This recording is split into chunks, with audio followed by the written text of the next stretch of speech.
Good afternoon and welcome, everybody. This would be the Jeff Cameron Show right here on 97.9 ESPN Radio.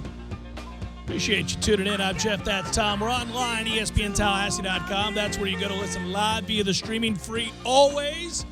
Don't have to miss anything, but if you do, remember this. All 3 hours posted every day upon the conclusion of the program, both on iTunes and in our own audio vault. That's all brought to you with limited commercial interruption thanks to our wonderful podcast sponsors. Fine folks at Southland Commercial SVN, Carlton Dean, carltondean.com to learn more about making money in commercial real estate. Email the show if you like. It's jcs at 979espnradio.com. Find me on Twitter at jcameronshow. WTSM app works for both iPhones and Android, so you're good there. And the YouTube feed, hello, folks on YouTube. Good to be with you there, too. If you go to YouTube, type in ESPN Tallahassee, you'll find us easily enough, and you can watch us perform the show if that's your thing. Some people, it's less about even watching as much as it is just an easier form or medium by which to follow along with the show while they're at work. You know, sometimes, workplaces will block certain things but not others. Maybe you can sneak in a little YouTube action. And even if you join us a little bit late, it's got a little DVR function. You know what I mean? I like it. I like the little DVR function. It's nicely done. Email the show if you like to, jcs at 979espnradio.com. How about that Bush League nonsense down in Miami, huh? We're not going to cover the field. Bitch made Canes as usual. And, it's frustrating because they smelled the L and said, at this point, we have too many of those. Umpires tell them to tarp it. They don't. They start like they're going to. Then you can, then you find out there's just certain managers, coaches saying, no, don't tarp it. Don't tarp it. It's all good. Don't tarp it. So the claim that the umpires told everyone to stand down and not to tarp the field. That's not true. Both from FSU and Miami saying, no, you must get off the field. There's lightning in the area. That was later. That does eventually happen. And they weren't going to put the tarp down, believe me. And some of our guys were attempting to do it, and there's kind of listen, they're going to be able to hide behind the semantics of that. They'll be able to hide behind the later instruction that lightning was there. Miami had no intentions of tarping that field. And so, it's typical. But so the series split is 1-1. Florida State throws a game away. They win the first game. Busby's on an unbelievable tear right now, and listen, they're playing better ball. I think that's where we're at. They're playing better ball. They still make some bonehead mistakes, but they're playing better ball. And now you got an important week ahead here. You got the game against Stetson tomorrow, and you got the Virginia game, Virginia series here. And for Florida State, I don't know. I like their chances this week of having a good 3-1 type week, maybe better. And if you're able to do that, you keep the momentum going, and you're in a good place. Then it's on. If you do a 3-1 week, even I don't need you to go 4, but if you do a 3-1 type week, then next Monday, all right, everything is not hunky dory the way we thought it was going to be on opening day, but it's in a much better place, and you can truly say that this team is getting hot at the right time. Yeah, and it's exciting to see them play a lot better with that lineup. We knew offensively they would. They still got to pick up the baseball, but. I think there are elements of this team that bodes well moving forward. We'll see. It's big week. I don't want to dwell too much on a 1-1 and a washout. But we all knew what was going on there, and you kind of just Now, listen, Florida State's called the league office, and so, from what I understand, the umpires made note of what happened as well. Oh, really? Yeah. So, that's important. Yeah, but we'll see what becomes of it. A lot of times nothing does. The league doesn't like to ruffle feathers, but we'll see. Maybe something does happen, and we can hold out hope that something gets right.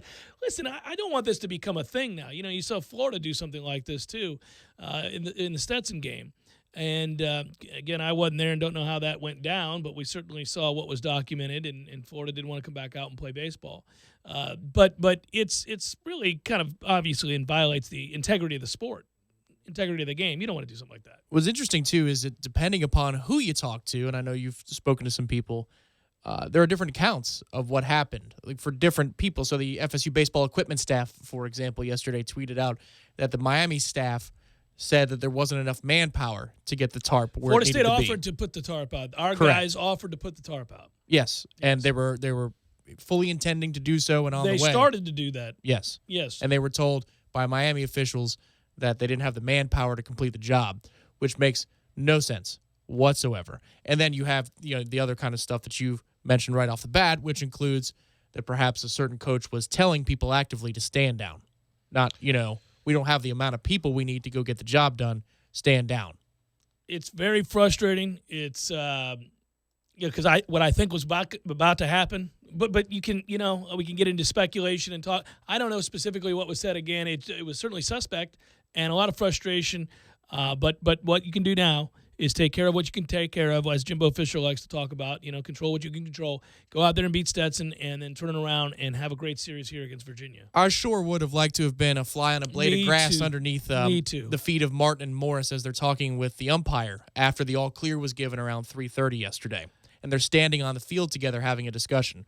Boy, a transcript of that would be interesting. Well, and it wouldn't be the first time those two have had an interesting exchange. Let's put it that way. It's draft week. Finally upon us. Yes, it ends. We don't have to deal with too much more speculation and 47,000 more mocks. And the great thing is that even though we get sick of it for 2.5, 3 months every single year, when it's finally upon us, I get really excited. I like the draft. Well, the draft is cool. The draft the coverage itself sucks, but the draft is cool. The draft itself is great. I've always liked the NFL draft. I've always enjoyed tuning in its various formats. I've never enjoyed Chris Berman, and luckily we've seen less and less and less of that. And you'll see none this year. Trey Wingo is on the desk for ESPN. Frankly, you could put a piece of plywood in the seat that is Chris Berman's, and it could sit there the rest of the night, and I'd go, boy, that plywood is kicking ass. But you look at the job that plywood's doing tonight when compared to Chris Berman, butchering the names of every player, incoherent sentences, incomplete sentences. Yes, plywood, bravo. But Trey Wingo will do decidedly better than plywood and infinitely better than our favorite former legend at ESPN. Yes, the draft is interesting, and we will have fun watching said draft, and it will be an opportunity to see a couple of things come to fruition, and that is, in particular, whether or not teams are so desperate for quarterbacks that they would actually take one from this crop in the top 10. To me, it's a year you pass on quarterback. I don't think there's one in this draft that's any good at all. But teams, and it's all shifted. Last week, I think we were talking about this. I believe Danny Cannell even asked a question when he was talking to Mel Kiper about when did it all change, and he said something along the lines of, if you have that clip, I can't remember. He says something, when did this happen, or I don't understand why it happened, and we both kind of chuckled. Yeah, the force feeding kind of thing. Yeah, well, they have to. You got the guy on, and this is what it sounded like. When do you think we started overdrafting quarterbacks this bad? Because I feel like it's a newer phenomenon. It is. Because I mean, it's hard for me to understand how it happened. Well, Brett Favre's a second-round pick. Patrick Mahomes may go before Brett Favre did. Right. Brett Favre was an early 2. Aaron Rodgers. Nobody knew what Aaron Rodgers was coming out. He was transformed into an NFL quarterback by working with them and coaching him and developing him. But in the NFL, it's how you're handled by the coaching staff, the continuity of the staff, the front office. Everything works hand in hand, and they always blame it on these draft guys and these personnel guys that got it wrong. How about the coaches not doing their job? How about the organization not doing their job? How about not knowing what the player's strengths and weaknesses are, whether he fit what we were doing? Then if he did fit it, then we changed and he didn't fit it. So I think a lot of it has to do with other things. And you obviously take responsibility for players you overrated that just weren't as good as you thought. There are a lot of cases, though, where the organizations and the coaches should take more responsibility. Well, sure. I mean, ultimately, it always falls on the organization that takes the player. And if the player doesn't succeed, then you misevaluated said player. True, but I would say that the answer to the first part of that question is when the league shifted to an offensive-minded contest and the rules were put in place for those offenses to succeed. Quarterbacks are protected in a way now more than they've ever been. You can't so much as look at a quarterback the wrong way. In some cases, that's literally true, without getting a penalty. You can't put your hands on receivers. So defenses are at a decided disadvantage. We've seen this now for years, and it became imperative for teams to find basically offensive coordinators with the physical tools, meaning the quarterbacks that could act as offensive coordinators but also had the physical tools to execute throw accurate passes, stand in the pocket, take the few licks that they do have to take, but also get you to the line of scrimmage, get organized, check the right plays, right protections, and understand what you're looking at. So anybody with the brain who could whiteboard that sucker, could pass the tests verbally in those meetings, got green-lighted to be drafted in the first round, and many of them didn't have the physical tools. And so we've seen sort of that marriage, I think, result in a lot of flops and the overvaluing of certain quarterbacks who can do that. Or sure, not just the physical tools, but they might not have the mental capacity. And by that, I mean the chutzpah on a game day to handle and diagnose. Oh, sure, situations. There's one thing about, looking at film or going to a whiteboard, then there's something else entirely, which is diagnosing pre-snap and then being able to make a decision and then make the throw under duress. I mean, all those things come together. Dak Prescott didn't largely have to deal with one of those factors, which is throwing under duress. He got ushered into a really nice situation with the consensus best offensive line in football with Des Bryant and Zeke Elliott. Now, you still have to make the throws and you still have to be a good player, but it's not the same thing as being Carr's older brother when he was the first overall pick by the Houston Texans. And just he's wearing getting a killed on an every hourly basis. Yeah, a daily basis. I have immense respect for what Dak Prescott did because, I certainly would not have projected, just as many teams didn't. That's why he went where he went.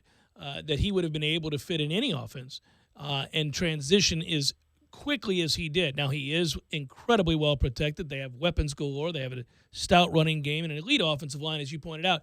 But I'll tell you what, as the year went on, they asked him to make more throws, and he did. And he really did show a real acumen for the game, for NFL offensive football, which is a huge adjustment from the offense that he ran in college. So I did doff the cap. But isn't that the formula, though, in this sense? What happened with Roethlisberger, what happened with Matt Ryan in their two situations? Places where you have talent around you and you don't have to throw it 40 times a game. You're playing, yes, you're on the field, you're playing, you're getting a sense for the speed of the game, but you're not asked to be the guy right away. And so you can kind of ease your way into it. The offensive line play isn't awful. So you're not, getting killed every, third drop. Well, and that's where I think you really are making slight adjustments along the way in the way that you evaluate quarterbacks. It's not okay. So if you're a team like Cleveland that has very little to offer a prospect at quarterback, you can't take a guy, I don't think, like Trubisky, who's played so little college football for starters. And he's coming out of a system that doesn't translate at all to the NFL. So you got a guy who's got a minimal amount of snaps when compared to other quarterbacks taken over the years, playing in an offense that doesn't translate, and little help around him. That's a recipe for disaster. You can't do that. You would have to take a guy, dare I say, like Jameis Winston, who's coming from a prototypical NFL-style offense for the most part, has the requisite size, and has started more games, bigger games, and proven himself in that way. Even preferably, you'd like somebody with much more experience, but you'd want a guy from a system like that. And I don't just say that because he was here, but because he was an obvious can't-miss pick, and he's proven to be that so far.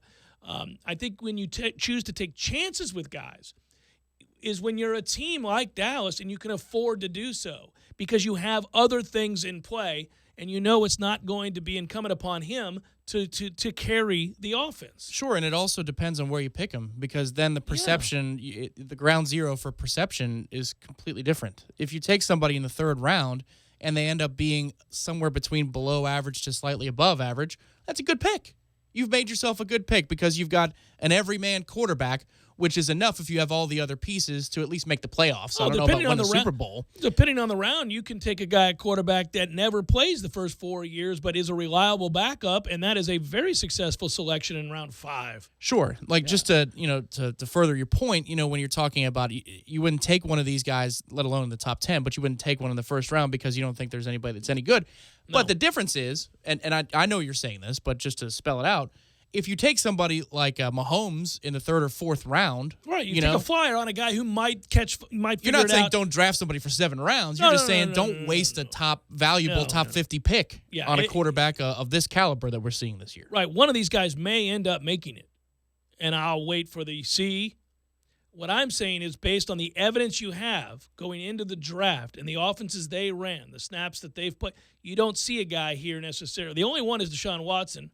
I mean, he'll give you can make a legitimate argument for him in terms of his experience, big games won, toughness, physical tools, although I don't think he's a first-round pick. Somebody will take him, I think, in the first round. Somebody's going to. I wonder if the other guys that are at that position, whether it's Mahomes, like you just said, or Trubisky, or any of the other guys, will go, Okay, well, what about this? Kaiser.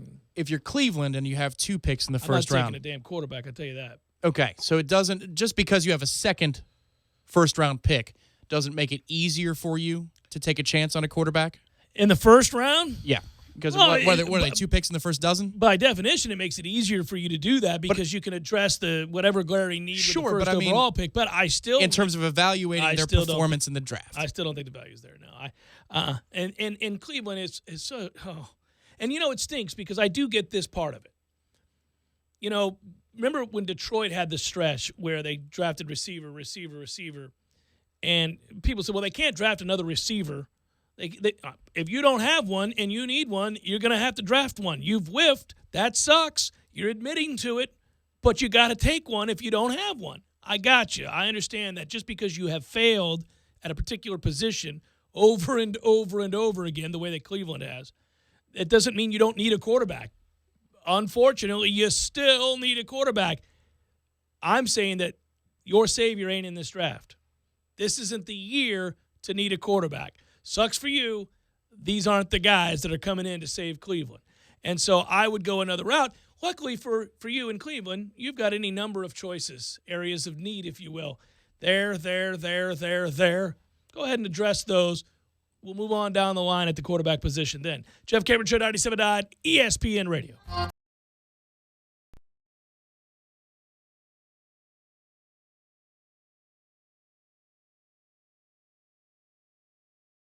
When you're in need of auto repair, look no further than Nice Tire and Auto Service. Nice has been in business for 16 years with long-term, knowledgeable sales associates. They have the latest wheel balancing machine in the industry. And for passenger vehicles, they service AC, brakes, suspension, tune-ups, and much more. Never sit through a long wait. Nice Tire and Auto has 10 service bays to get you back on the road quickly. If you have tire problems, check out their large inventory with various Goodyear and Michelin tires. Nice Tire and Auto Service, 4792 Bluntstown Highway, 574-4100.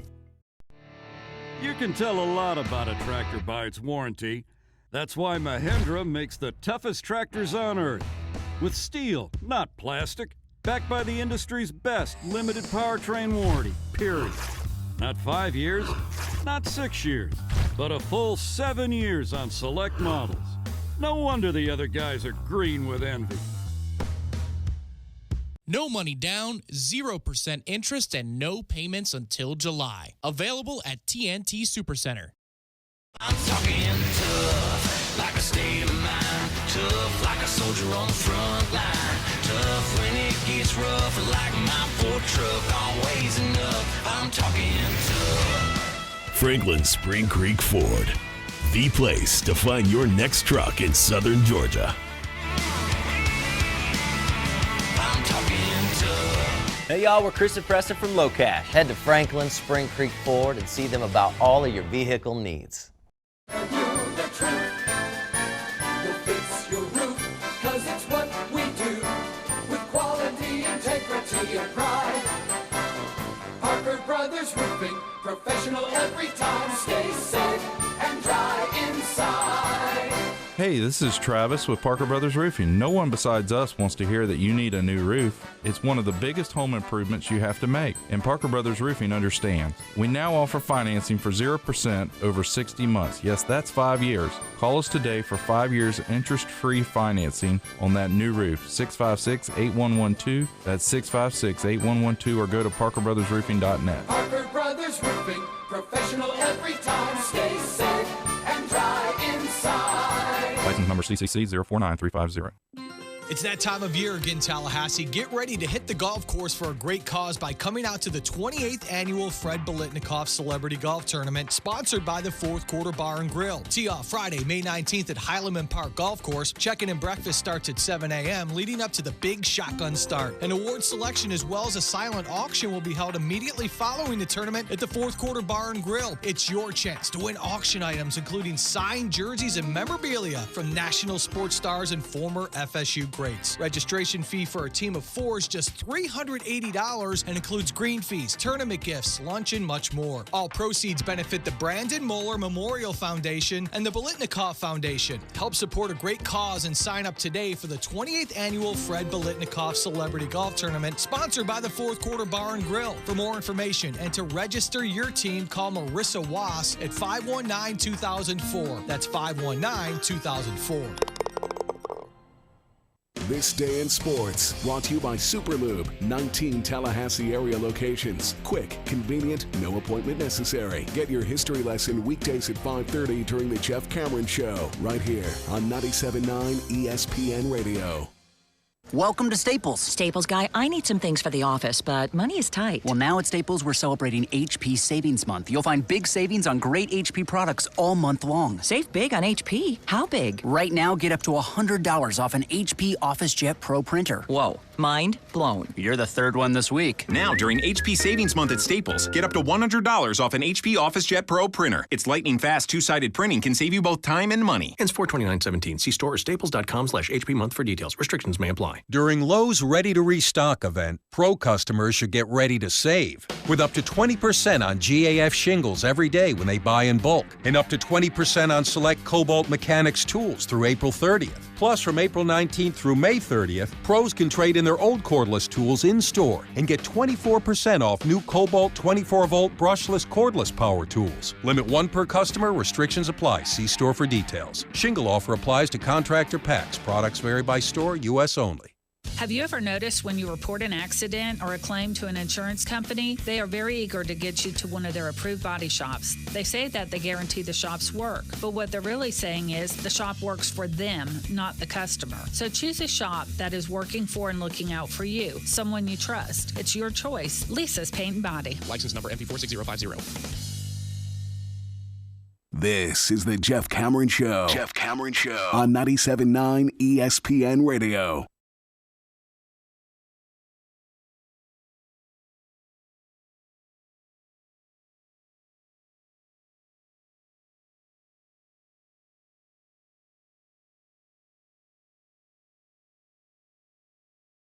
That on the day of the draft, we'll be doing, we'll direct your attention to Corner Pocket and Seventh Hill Tap Room. As they always do an auction and all that good stuff on that day this time of year for the golf tournament, and obviously get some money for scholarships. Yeah, this used to be the War Chant Corner Pocket silent auction. War Chant still does the silent auction. It used to be the night before the golf tournament event.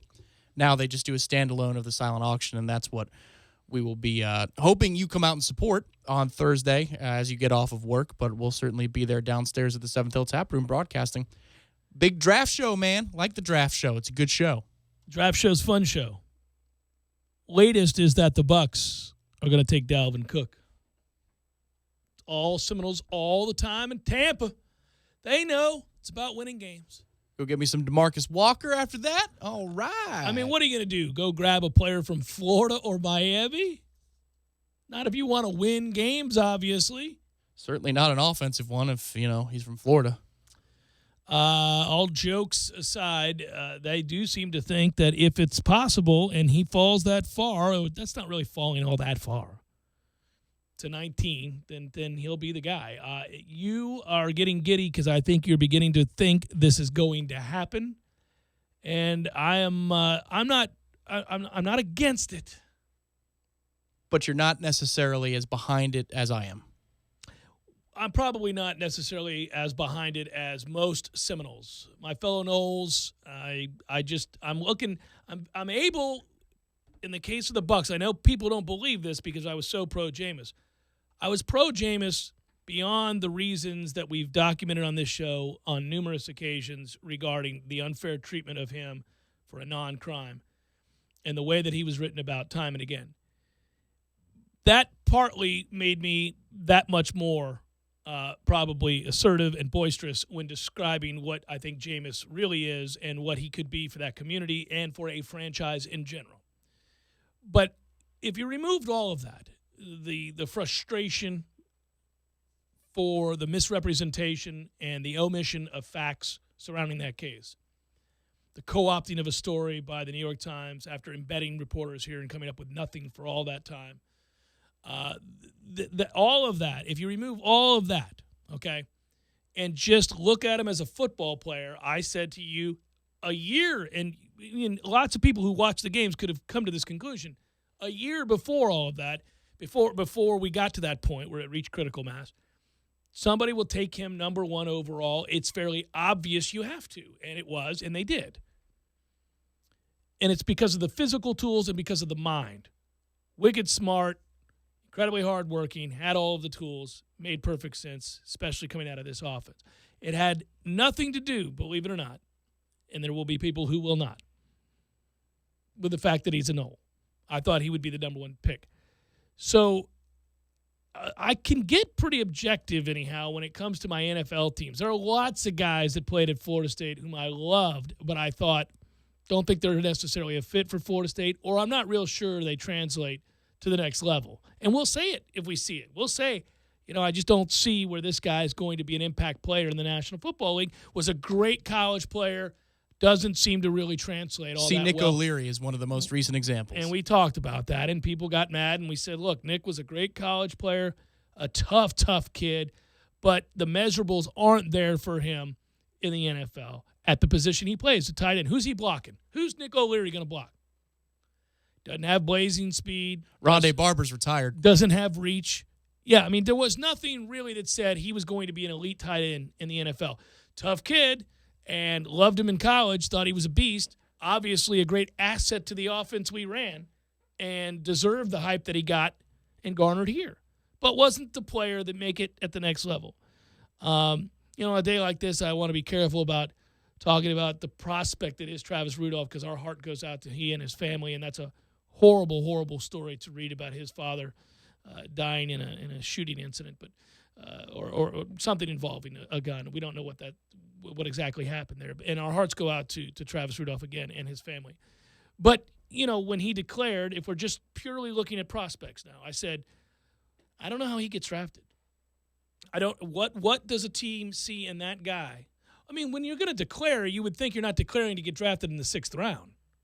You're hoping, obviously. Right. You're giving up a year? Yeah. Yeah, you're obviously hoping that you are going to get drafted in the first couple of rounds, and I just don't see that in him. And again, I don't want to harp on that, especially not on this day, but I didn't see it. So I'm only pointing these things out because we are, if you're new to the program, capable of saying that a Knoll can't make it in the NFL or doesn't have a chance, even if they were good Knolls here.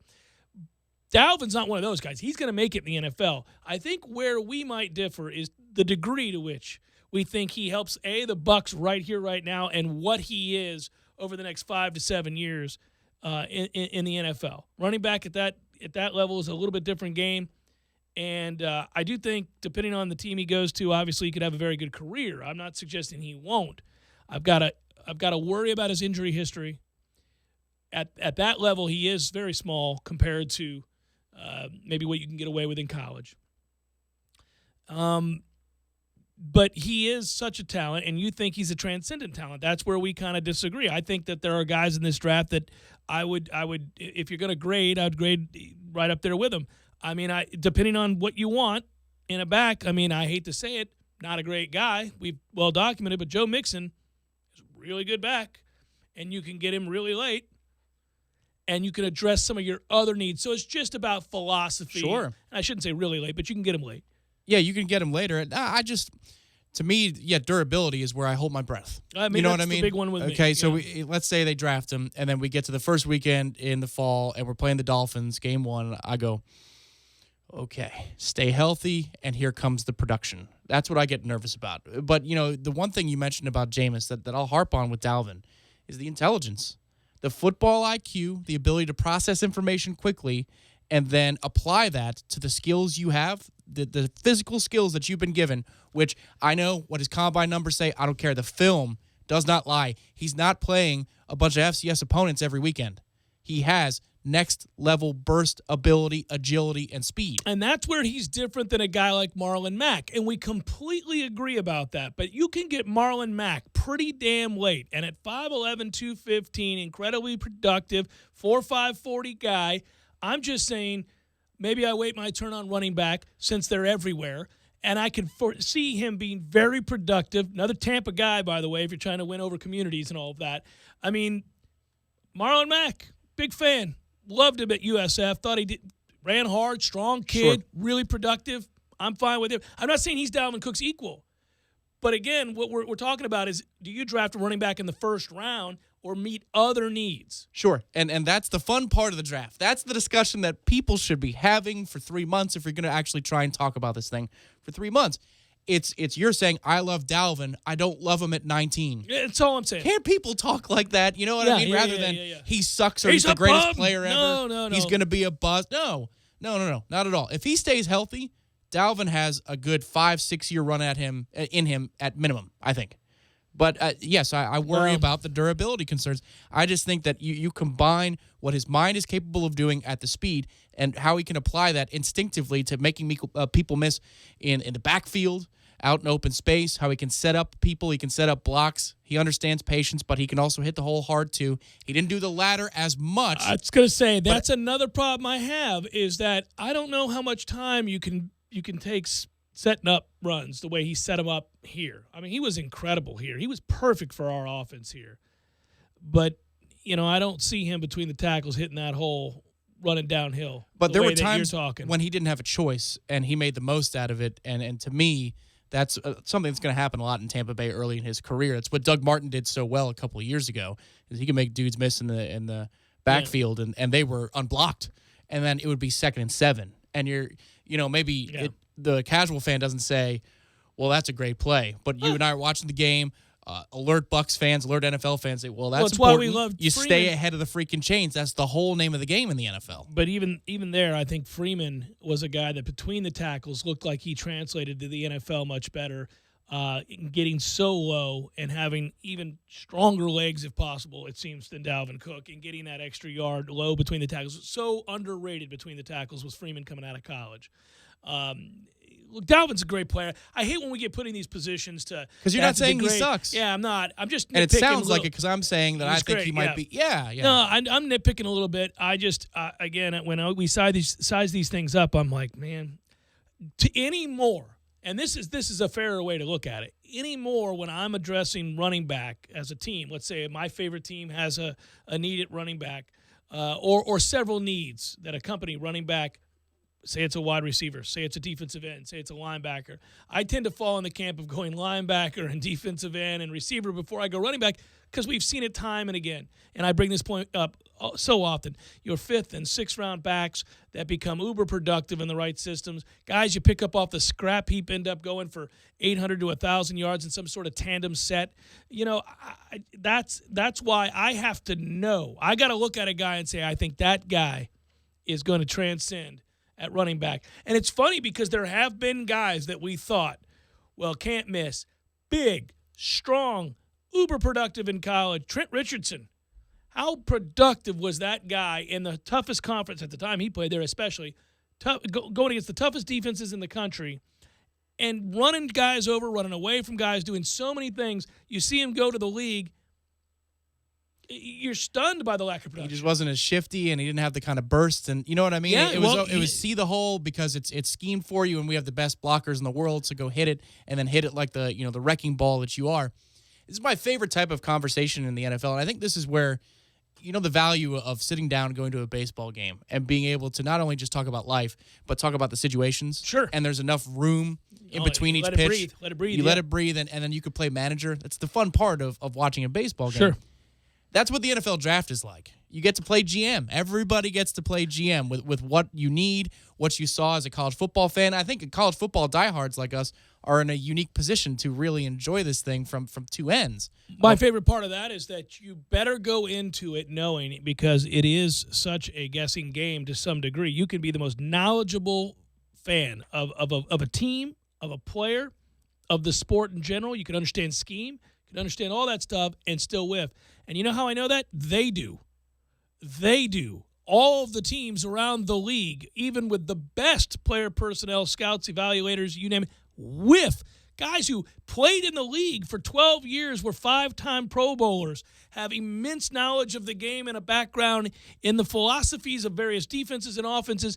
They'll look at a guy and say he's can't miss, and then watch themselves whiff. It's that hard. Well, the number one, I talk about it. We always know the ones that we missed on and the ones that we hit on. So Russell Wilson is something we'll both gladly champion. Say that we nailed that. Yeah. I was on the wrong side of the Taylor Mays-Eric Berry debate. I thought Taylor Mays would be Cam Chancellor. Yeah. I didn't realize that he would be basically out of the league within a few years. It works hard. that way. Yeah. But and you make a great argument about the value of a running back. And typically, most years I say, don't even bother. Yes, Jaquiz Rodgers is out there. There's another 3 just like him, talent-rich. It's a talent-rich pool that you don't have to spend a whole lot of money on. And it's a 1-year to 2-year solution thing. Bobby Rainey was a good solution for a couple of games here and there. You got guys. Mike James for a month is a good running back. Jaquiz Rodgers can give you 6 or 7 games, and you don't really miss whoever it is that's on the shelf or whoever it is that he has to replace. And you say, all right, I mean, the Bucs brought him back this year. I just haven't seen anything like I've seen with Dalvin, with the combination of what he brings to the table. I think that translates. In college, and his highlight reel is insane. And it's so fun to watch. And the way he embarrassed guys routinely in college football, it's easy to get wrapped up in that. A lot of that will not be there at the next level. I do worry about health. And I do worry about when you got to line up and get tough yards. I don't think he's the back for that. I liked Freeman more for that, a couple years back. But I'd also love to be really wrong. And if he goes to Tampa Bay and is a transcendent back, when we're winning a Super Bowl, be ready for it. I will go ahead and I've already got a Dalvin shirt, buddy. We're all good. Jeff Cameron Show 97.9 ESPN Radio.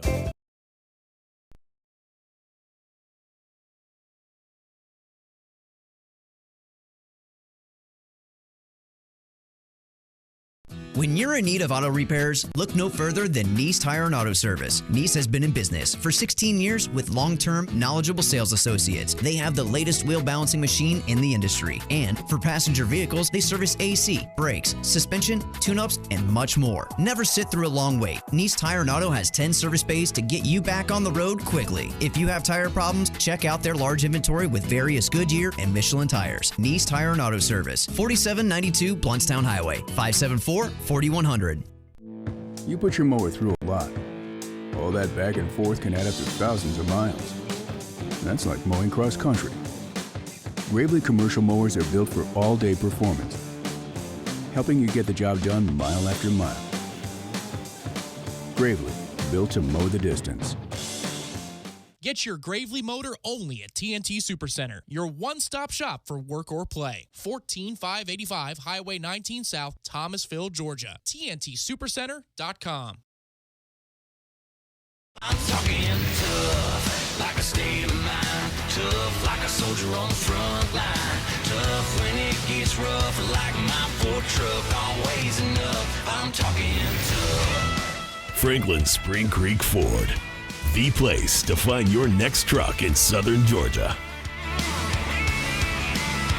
I'm talking tough. Hey y'all, we're Chris and Preston from Low Cash. Head to Franklin Spring Creek Ford and see them about all of your vehicle needs. 6 work crews that can meet all your tree care needs. Hire the professionals at Miller's Tree Service, where we'll go out on a limb for you. Miller's Tree Service, we go out on a limb for you. Today, there are over 47 million Ford vehicles on the road, rolling on over 188 million tires. That's a lot of rubber to trust to anyone other than a hardworking specialist at Ford Service. No one knows your Ford better than Ford and Ford Service. Get a $140 rebate by mail on 4 select tires when you use the Ford Service credit card at the Big Tire event. Subject to credit approval, rebate by prepaid debit card. Other tire manufacturer rebate or offer cannot be combined with Ford Service credit card rebate or offer. See your participating Ford dealer for details through 6/30/17. Welcome to Staples. Staples guy, I just got to town and I need a presentation printed for a big meeting tomorrow. Well, Staples has everything you need to print, scan, and fax. Great. Oh, just got a text. The home office made changes to the presentation. No problem. You can access your files from a USB, email, or the cloud. And the meeting isn't tomorrow, now it's today. Our machines are self-service, so there's no waiting. And And it's not here. Now it's in Ebensburg. I hear it's lovely this time of year. Print, scan, fax, and copy at Staples, your office away from home. Hi, Chris Kraft for Kraft Nissan. Sit at any traffic light or pull into a Publix, and you'll see it. Nissans are everywhere. Tallahassee has become a Nissan town, a Kraft Nissan town. With being a volume leader in sales comes the best selection and the best prices. So listen to this. All 2017 Altimas in stock. We have over 75 to choose from, or $5,000 off MSRP. All 2017 Rogues in stock. We have over 90 to choose from, or $4,000 off MSRP. And all 2017 Sentras are $3,000 off MSRP. Notice I said all Altimas are $5,000 off, all Rogues are $4,000 off, and all Sentras are $3,000 off. Not some, not up to, all. And as always, all Kraft Nissans come with our exclusive lifetime warranty at no extra cost. Plus, register to win one of 5 pairs of VIP tickets to meet Blake Shelton backstage at the Doak After Dark Stadium concert next Saturday, April 29th. To enter, simply stop by Kraft Nissan this Friday, Saturday, or Monday. Kraft Nissan on Mahan Drive between Academy Sports and Costco. No purchase necessary, and you do not have to be present to win. Commercial lawnmowers don't have odometers, but if they did, you might be surprised to see you could be mowing thousands of miles a year. That's why Gravely zero-turn mowers are built for the long haul. So when you're mowing the equivalent of Miami through Kentucky bluegrass country, all the way to Seattle, and back again every year, you can count on your Gravely zero-turn mower to get the job done, mile after mile. Gravely, built to mow the distance. Zero money down and 0% interest with qualifying credit. Only at TNT Supercenter. Get your Gravely mower today. At Auto and Tire Super Service Center, their goal is to keep you safe. And right now, when you buy your tires from them, you'll receive free road hazard protection, free tire rotation for life, free interest for 6 months, and a free oil change. And right now, get a $70 Visa gift card with the purchase of a set of Michelin tires. So when you need tires, head on over to one of their 5 Auto and Tire Super Service Centers, locally owned and operated and serving Tallahassee for nearly 40 years. Have you heard? Proactive Plus is faster and better than ever. Stay tuned for a $1 million bottle giveaway, and you'll also receive free shipping. Do you have troubled skin? Acne? Well, we have great news. With Proactive Plus, your acne can heal, and you can help prevent new breakouts from happening. Don't miss this limited time offer. Give us a call, because we're going to let 1 million people try Proactive Plus risk-free and get 2 free gifts, and also receive free shipping when you call right now. You heard it. This offer won't last long. So call Proactive Plus now, and you'll receive a 60-day risk-free trial of Proactive Plus, 2 free extras, and free shipping. This is our exclusive radio offer, never on TV. Get your risk-free 60-day trial of Proactive Plus with free shipping. That's right, free shipping. Don't wait. 800-489-1397. 800-489-1397. 800-489-1397. That's 800-489-1397. Blink 182 return live in concert. And that's about the time she walked away from me. The Pavilion at the center of Tallahassee, May 3rd. With special guests, The Naked and Famous, and Waves. Get tickets now at the box office or online at tallypavilion.com. Blink 182, performing all the hits and songs from their brand new album. Check out Blink182.com. Presented by the Pepsi Concert Series. Produced by AEG Live and Hookah. Live from the Dale Earnhardt Jr. Buick GMC Cadillac Studios in the capital city of Tallahassee, this is the Jeff Cameron Show on 97.9 ESPN Radio.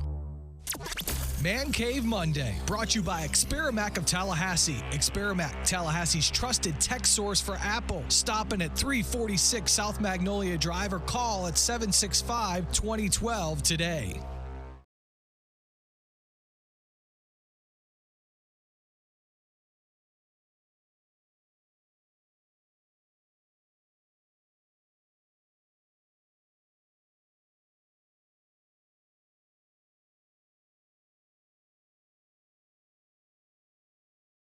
Messed up. Is that what you're trying to tell me, Director? Yeah, we'll fix it. There you go. Boom. You know what I'd like to see? I'd like to see a questionnaire or a poll of some kind filled out by players throughout the National Football League. Current players answering the question whether or not they care if a player tests positive for using steroids. So PED usage. Yeah, not the old weed test. No, that would be like no. 0%. No, I don't care anything about that. I'm saying anything that would give a player a competitive advantage, which is why you would use performance-enhancing drugs, as opposed to, say, smoking weed, which a lot of players use to help numb the pain of playing the game. So Jabril Peppers apparently is the next guy in line to have apparently test positive for a diluted sample, right? A dilute sample. Which, the guys use to mask use of performance-enhancing drugs. And I have said on this show over the years, we've really kind of changed our stance on that. Not because I think steroids are good for you and should be used or not. I mean, I think there are a lot of misconceptions about steroids. That's not to say that kids should use steroids. But I also think that the league, the way that certainly fans view players in that sport compared to other sports has changed a lot. And I don't think fans really hold it against too many players the way they once did. When I started in radio nearly 20 years ago now, it was a very different the perception of a player and his value and the way fans of franchises thought about players who got caught using anabolic steroids. It's very different back then than it is now. I think that, we see this all the time throughout the league. Players get popped, and it's for usage. And whether they come out with some cockamamie excuse that they didn't know what was in the substance they were taking or not, you don't buy it. You roll your eyes, and you can't wait for them to get back on your team if they're productive. You don't sit and harbor your anger towards them, and you don't find it embarrassing the way that people once did. If you had a guy that was a big-time player on your team back in the day, if he got busted for steroids, you're like, oh, what are we going to do with this guy? And people legitimately debated whether or not you should cut him, if you should trade him. He's an embarrassment. It's bad for the community. Man, get the hell out of here with that nonsense now. No, everybody knows it's a league of mercenaries. Everybody gets it now. As long as your guy's not getting popped for doing something heinous to another human being off the field, committing crimes, felonies, battering folks, committing armed robbery, doing those kinds of things, as long as it's nothing as egregious as that, like a crime in that way that hurts others, but this is, a crime, yes, to varying degrees, but it's hurting you. It's not hurting anybody else. People don't seem to care all that much. Well, I wonder if players do. I wonder how many players, I don't know the answer to this, how many players do you think are legitimately clean? Guys that have played their whole careers in the NFL, guys that went through college, made it to the league, have gotten by with just hard work and legitimate, whatever nutritious supplements they take. I mean, I wonder. So you can rule out kickers, punters, unless they're just and they don't meatheads. They don't have a voice in it anyhow. They're kickers and punters. They don't. Quarterbacks probably. Probably, but I don't know. I mean, yeah, probably. I just say most body types. I mean, maybe, but we've learned that's deceiving too. I mean, I don't know if that's true. D. Gordon is guilty of PED usage. Bartolo Colon. Well, I mean, the one thing I think, and a perfect example is in the NFL, Quan Alexander got pinched. And I don't care, and neither do you. Other than he had to miss 4 games, and I pissed us off because he missed time on the field. No, yeah. What I'm more concerned about is when he returns, I watch closely for about 2-3 weeks. To see if he's just as strong and fast as he was. Is there a drop off here? Right. Right, that's it. But you're looking for performance-related. Mm-hmm. Yeah, I wonder if players in the league do, because I don't think fans do at all. Oh, there's a guy listening to me now somewhere who thinks it's the end of the world. But I think most realistic fans are just kind of like, look, man, as I've said countless times, gladiator sport. These guys put themselves through hell, die early, can't walk by the time they're 45 in some cases or younger, wake up, takes them an hour to get out of bed. We kind of forgive that what they do to make that money to secure their family and themselves moving forward. Keep us pleased on a so that we can go basis. Scream our head off and be entertained. Listen, we have figured out you got to let that go, man. You got to, hey, these things, that's a man's game over there. They're doing some things that, listen, you don't have to subject yourself to. You wouldn't. But a lot of these guys didn't have much of a choice. That's what they did. All right, so be it. And I think in a backhanded way, though, you're getting an indicator of how many players are using. Because wouldn't you think the players that don't use, for the most part, would say, well, I'm doing this clean.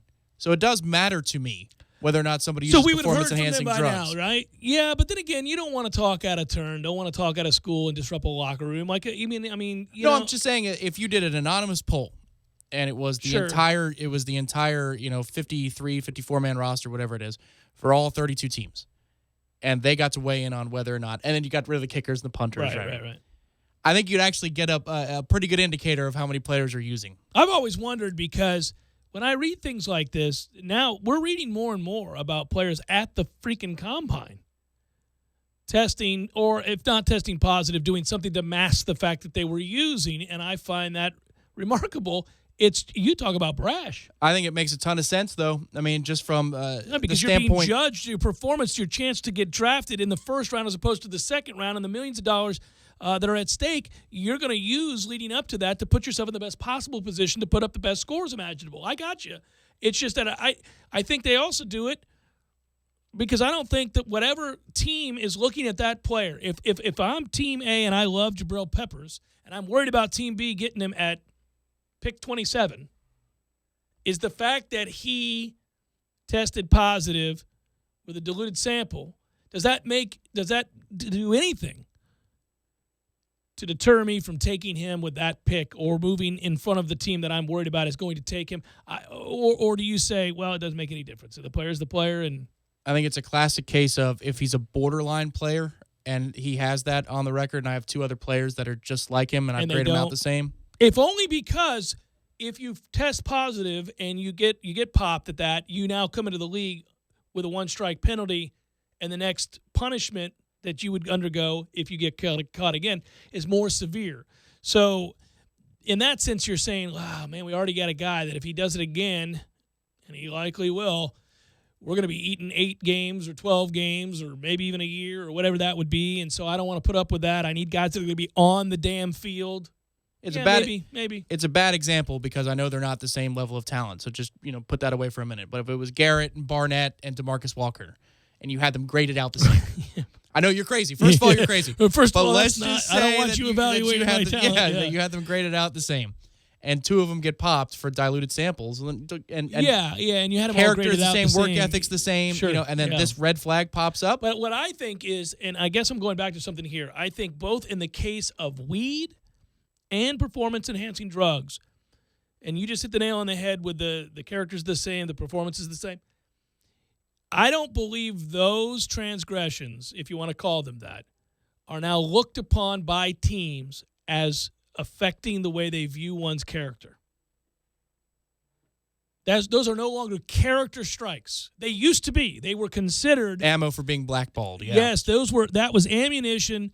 That was evidence that this man is not of upstanding character and what we want in our organization to show up at the combine and get busted for weed or steroids. How dumb do you have to be? We're not going to take a kid like that. That kind of conversation, sure it might happen in back rooms, maybe. If the kid's really good, I don't think they care about either.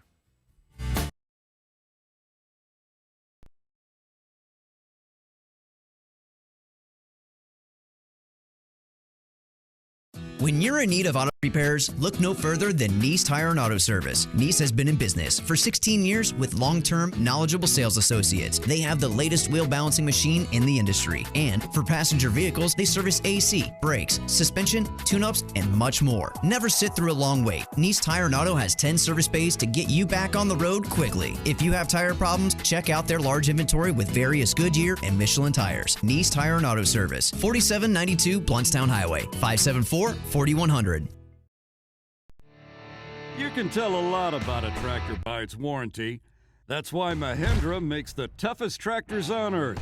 With steel, not plastic. Backed by the industry's best limited powertrain warranty, period.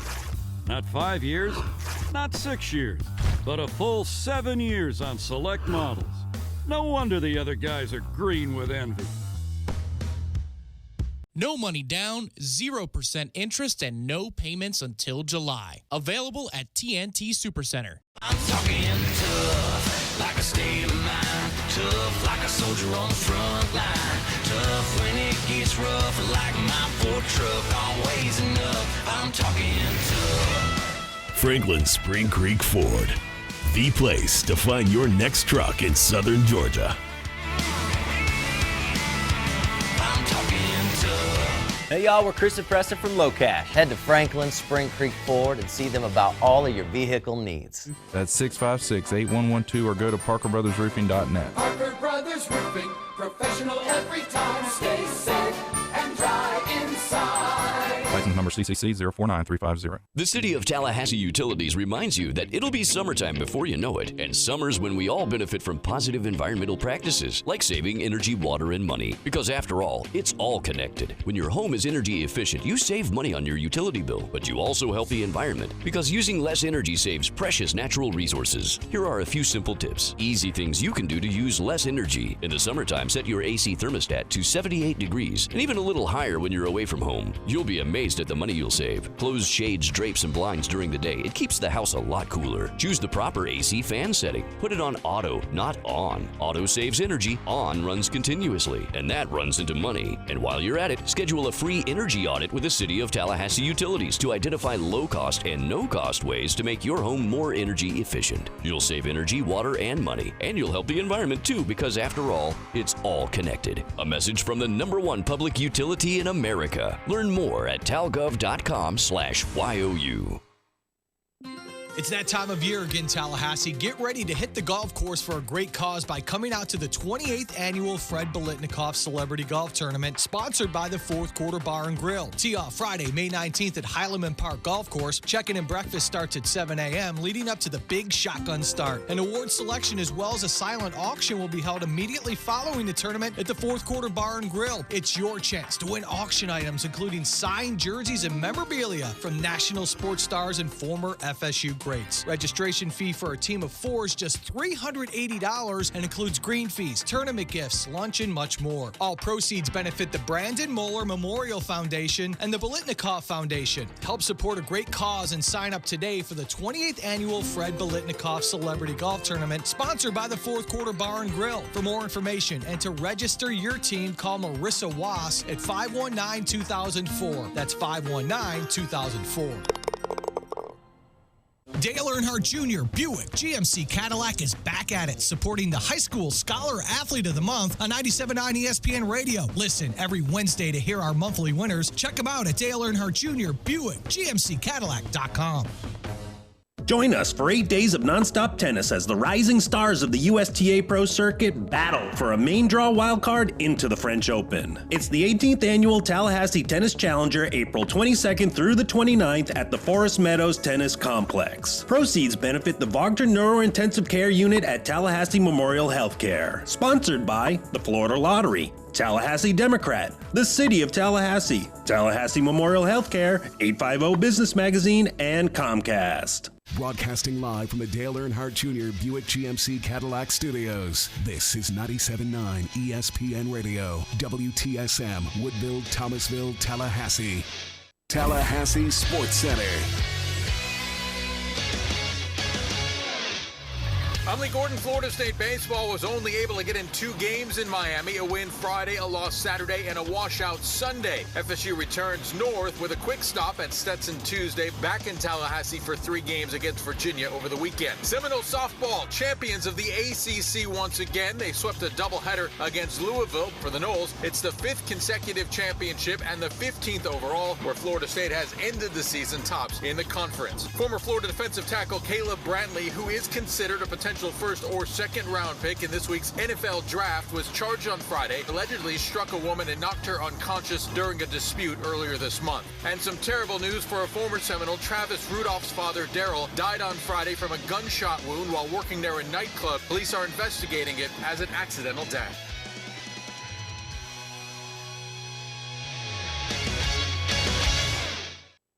Live from the Dale Earnhardt Jr. Buick GMC Cadillac Studios in the capital city of Tallahassee, this is the Jeff Cameron Show on 97.9 ESPN Radio. Man Cave Monday, brought to you by Experamac of Tallahassee. Experamac, Tallahassee's trusted tech source for Apple. Stopping at 346 South Magnolia Drive or call at 765-2012 today.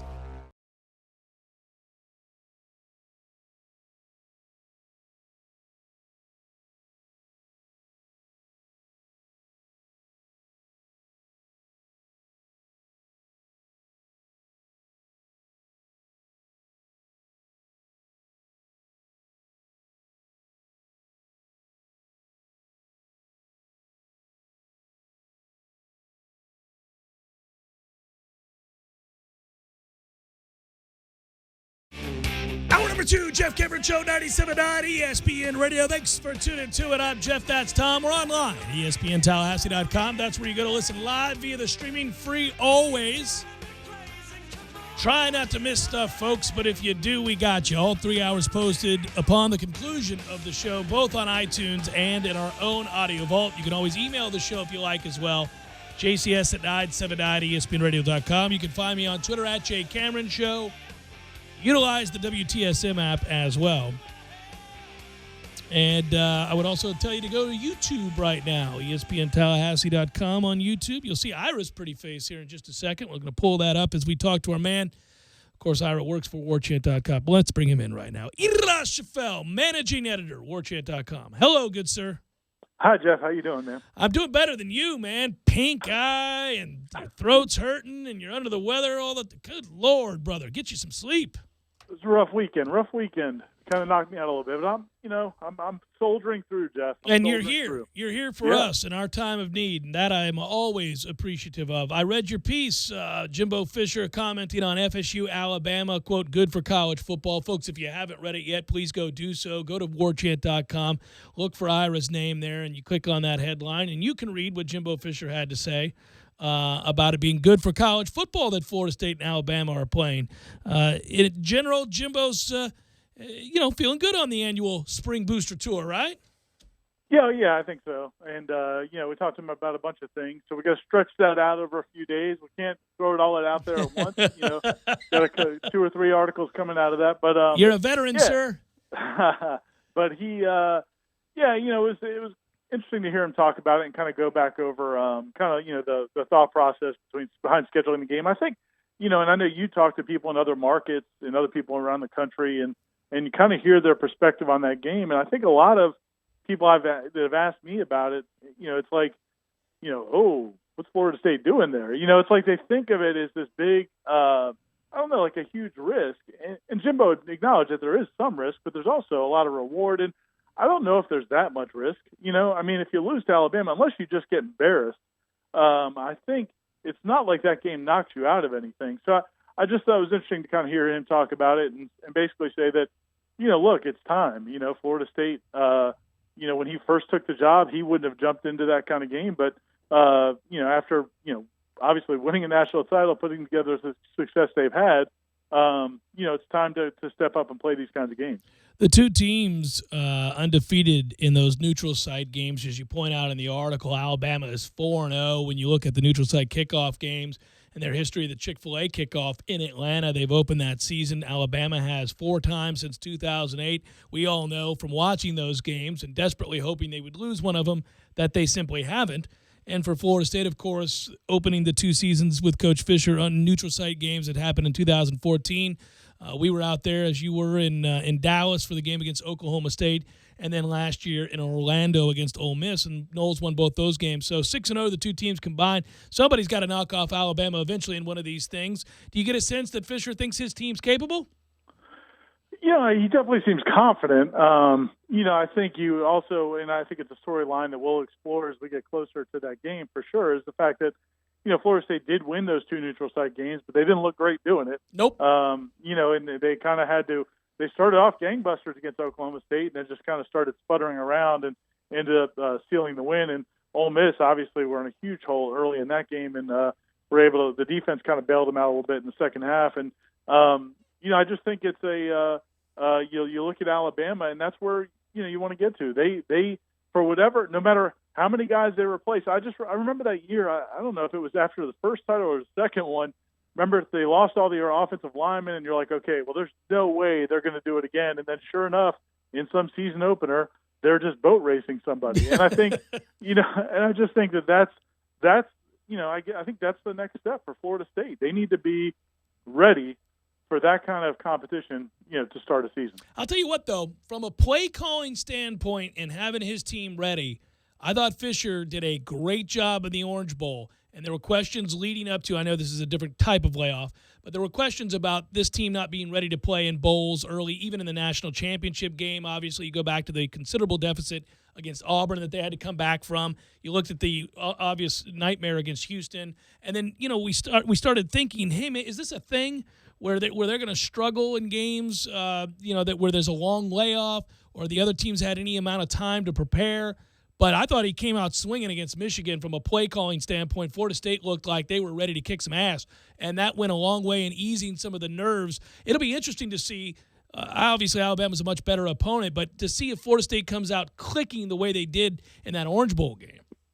I'm with you because, we did talk about that at the time, and you looked at the last couple of bowl games where Florida State hadn't been that sharp. Certainly, we're not sharp in Atlanta against Houston, and really – several of the bowl games, you've had questions about how they would perform. And, I thought that Michigan game was huge. I mean, from the standpoint of, first of all, you've got the offense, come out, really, you got the big play to Nooney Murray for a touchdown, 92 yards. But defensively, they just set the tone. And I think that was kind of, sometimes in some of these games, you didn't know if Florida State was physical enough early. Certainly, you could say that about the Oregon game. You could say it about a couple other ones defensively. But the Michigan game, I thought they were outstanding. And you're right. I mean, it's a positive step moving forward. I think it's critical in this sense because you're right. This is less about a program trying to prove itself like it was when they faced Oklahoma. I think of that trip out to Norman and getting undressed out there and realizing how much work still needed to be done and how much work Coach Fisher still had to do to get this team to a place where they could compete for a national title. Well, that's no longer in question. Fisher's won a national title. He's won ACC titles. He's put his team, obviously, in a position to win 10, 11 games every year. He's had guys drafted. So people know the talent's here. They know the success is there. They know the ability to close the game and get it done is all there. But I think when you're trying to compare yourself to Alabama and Ohio State, really that's the only two comparable teams Florida State has to work against. There are others all trying to do the same thing. That you have to be able to prove out that you can at very least come out there in the first game and be a team that can stand toe-to-toe physically, as you just said, Ira, with a team like Alabama. And I wonder how they'll look because that is an immediate pop in the mouth. That's what Alabama does to all these teams. Did it to Southern Cal last year. Nobody questioned Southern Cal's ability to play and from an athletic standpoint. But they weren't physical enough, and they got beat up and embarrassed. How do you sense they'll play, and we're so far in advance? Do you think that will be an issue, or do you think what happened in spring will carry over into the fall with the mentality shift to being tough and rugged? I think it'll be there for the defense. I think it will be there for the defense. I mean, you look at guys like Derek Nottie and DeMarcus Christmas and some of the guys they have on the defensive side of the ball.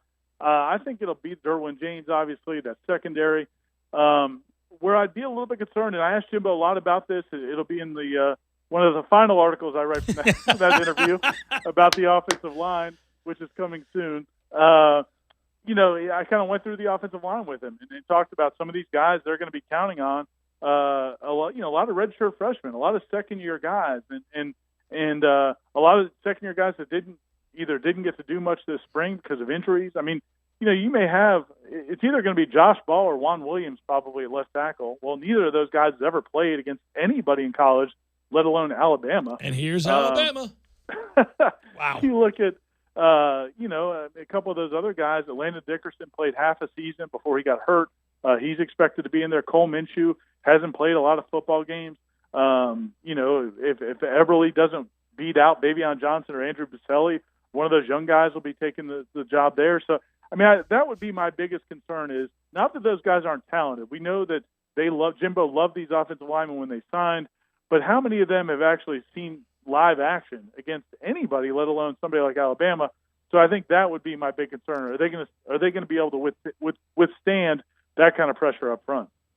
You just effectively made several Florida State fans begin to kind of tear up a little bit with the idea that Josh Ball, Cole Minshew, Landon Dickerson, perhaps Andrew Boselli or Bavion Johnson have to get fed to the wolves in the first game of the year against Alabama. Good luck with that, kids. It'll all be okay.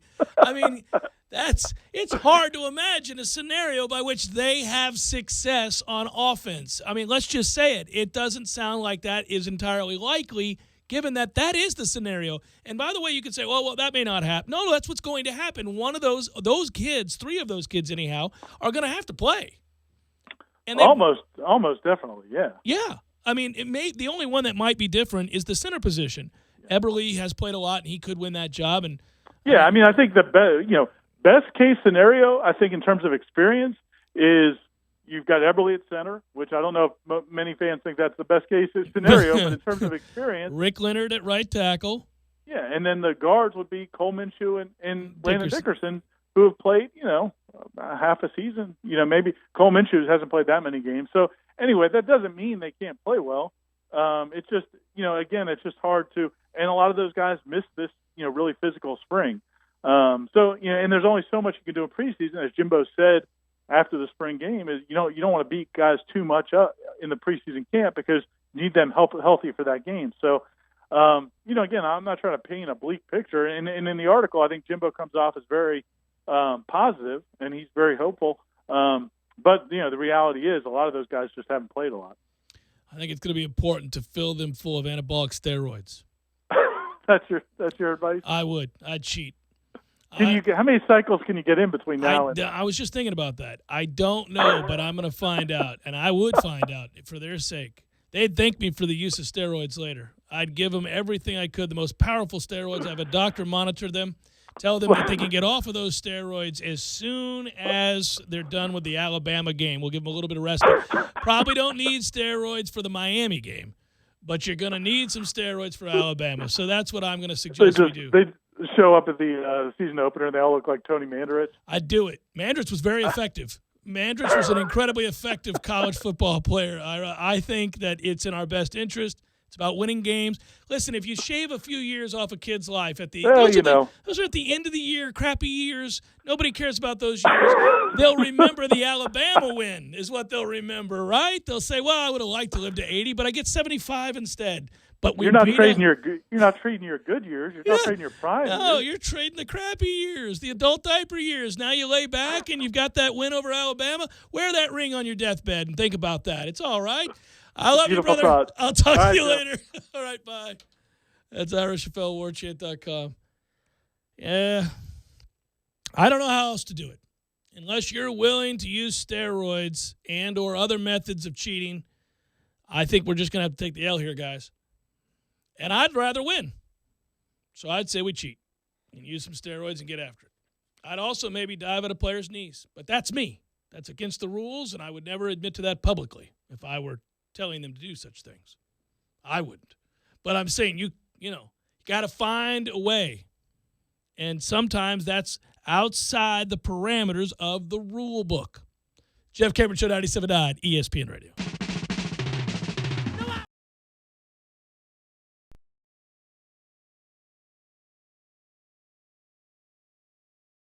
When you're in need of auto repairs, look no further than Nice Tire and Auto Service. Nice has been in business for 16 years with long-term, knowledgeable sales associates. They have the latest wheel balancing machine in the industry. And for passenger vehicles, they service AC, brakes, suspension, tune-ups, and much more. Never sit through a long wait. Nice Tire and Auto has 10 service bays to get you back on the road quickly. If you have tire problems, check out their large inventory with various Goodyear and Michelin tires. Nice Tire and Auto Service, 4792 Bluntstown Highway, 574-4100.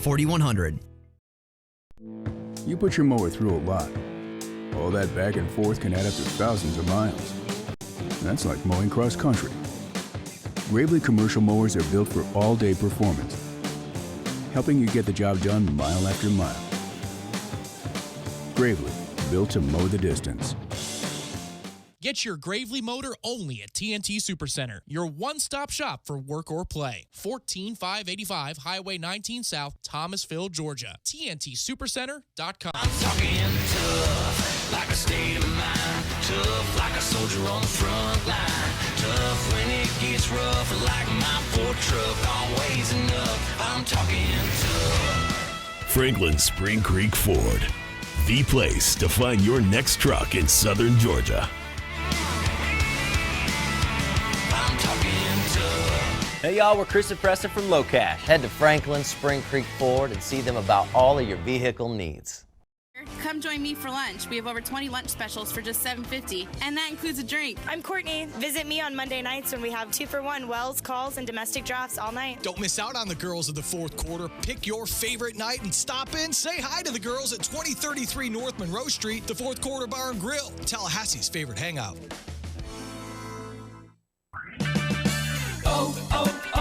O'Reilly. When your battery goes dead, everything comes to a stop. Don't take a chance on getting stranded. Stop by O'Reilly Auto Parts and get your battery tested free of charge. If your battery does need replaced, O'Reilly Auto Parts will help you find the exact Superstart battery that fits your car or truck at a guaranteed low price. O'Reilly Auto Parts. Better parts, better prices every day. O'Reilly Auto Parts. You check things all the time, like your email every 10 seconds, or your ex's Instagram. But what about checking something as important as your credit? Well, Discover makes it quick, easy, and best of all, free. Discover is now offering FICO credit scores to everyone for free, even if you're not a customer. And checking your score won't hurt your credit. We call it the Discover Credit Scorecard. And once you know your score, you should check to see if your current credit card is the best fit for you. Check your credit, compare your card. Go to discover.com/credit scorecard. Limitations apply. Hey, Wally Woodham here. In 1974, I set the national high school passing record at Leon High with 3,560 yards. Jimmy Jordan here. Wally, I broke your passing record at Leon the very next year. Well, Jimmy, in our 3 years together at FSU, I threw for 22 touchdown passes. Wally, that's pretty good, but I had 39. Well, Jimmy, look at the deal I got at AAA Transmission. That's a pretty good deal, Wally. At least your car's a winner. Don't put off your auto repairs. Stop in at AAA Transmission and ask for owner Tim Pridgeon, servicing Tallahassee for over 30 years. AAA Transmission, 1023 North Monroe Street, or call them at 222-2532. Welcome to Staples. Staples guy, I need some things for the office, but money is tight. Well, now at Staples, we're celebrating HP Savings Month. You'll find big savings on great HP products all month long. Save big on HP? How big? Right now, get up to $100 off an HP OfficeJet Pro printer. Whoa, mind blown. You're the third one this week. Now, during HP Savings Month at Staples, get up to $100 off an HP OfficeJet Pro printer. Its lightning fast two-sided printing can save you both time and money. Ends 4/29/17. See store or staples.com/HP month for details. Restrictions may apply. During Lowe's Ready to Restock event, Pro customers should get ready to save, with up to 20% on GAF shingles every day when they buy in bulk, and up to 20% on select Cobalt Mechanics tools through April 30th. Plus, from April 19th through May 30th, pros can trade in their old cordless tools in-store and get 24% off new Cobalt 24-volt brushless cordless power tools. Limit 1 per customer. Restrictions apply. See store for details. Shingle offer applies to contractor packs. Products vary by store. U.S. only. Blink 182, return, live in concert. And that's about the time she walked away from me. The Pavilion at the center of Tallahassee, May 3rd. With special guests, The Naked and Famous, and Waves. Get tickets now at the box office or online at tallypavilion.com. Blink 182, performing all the hits and songs from their brand new album. Check out blink182.com. Presented by the Pepsi Concert Series, produced by AEG Live and Hookah. This is the Jeff Cameron Show on 97.9 ESPN Radio.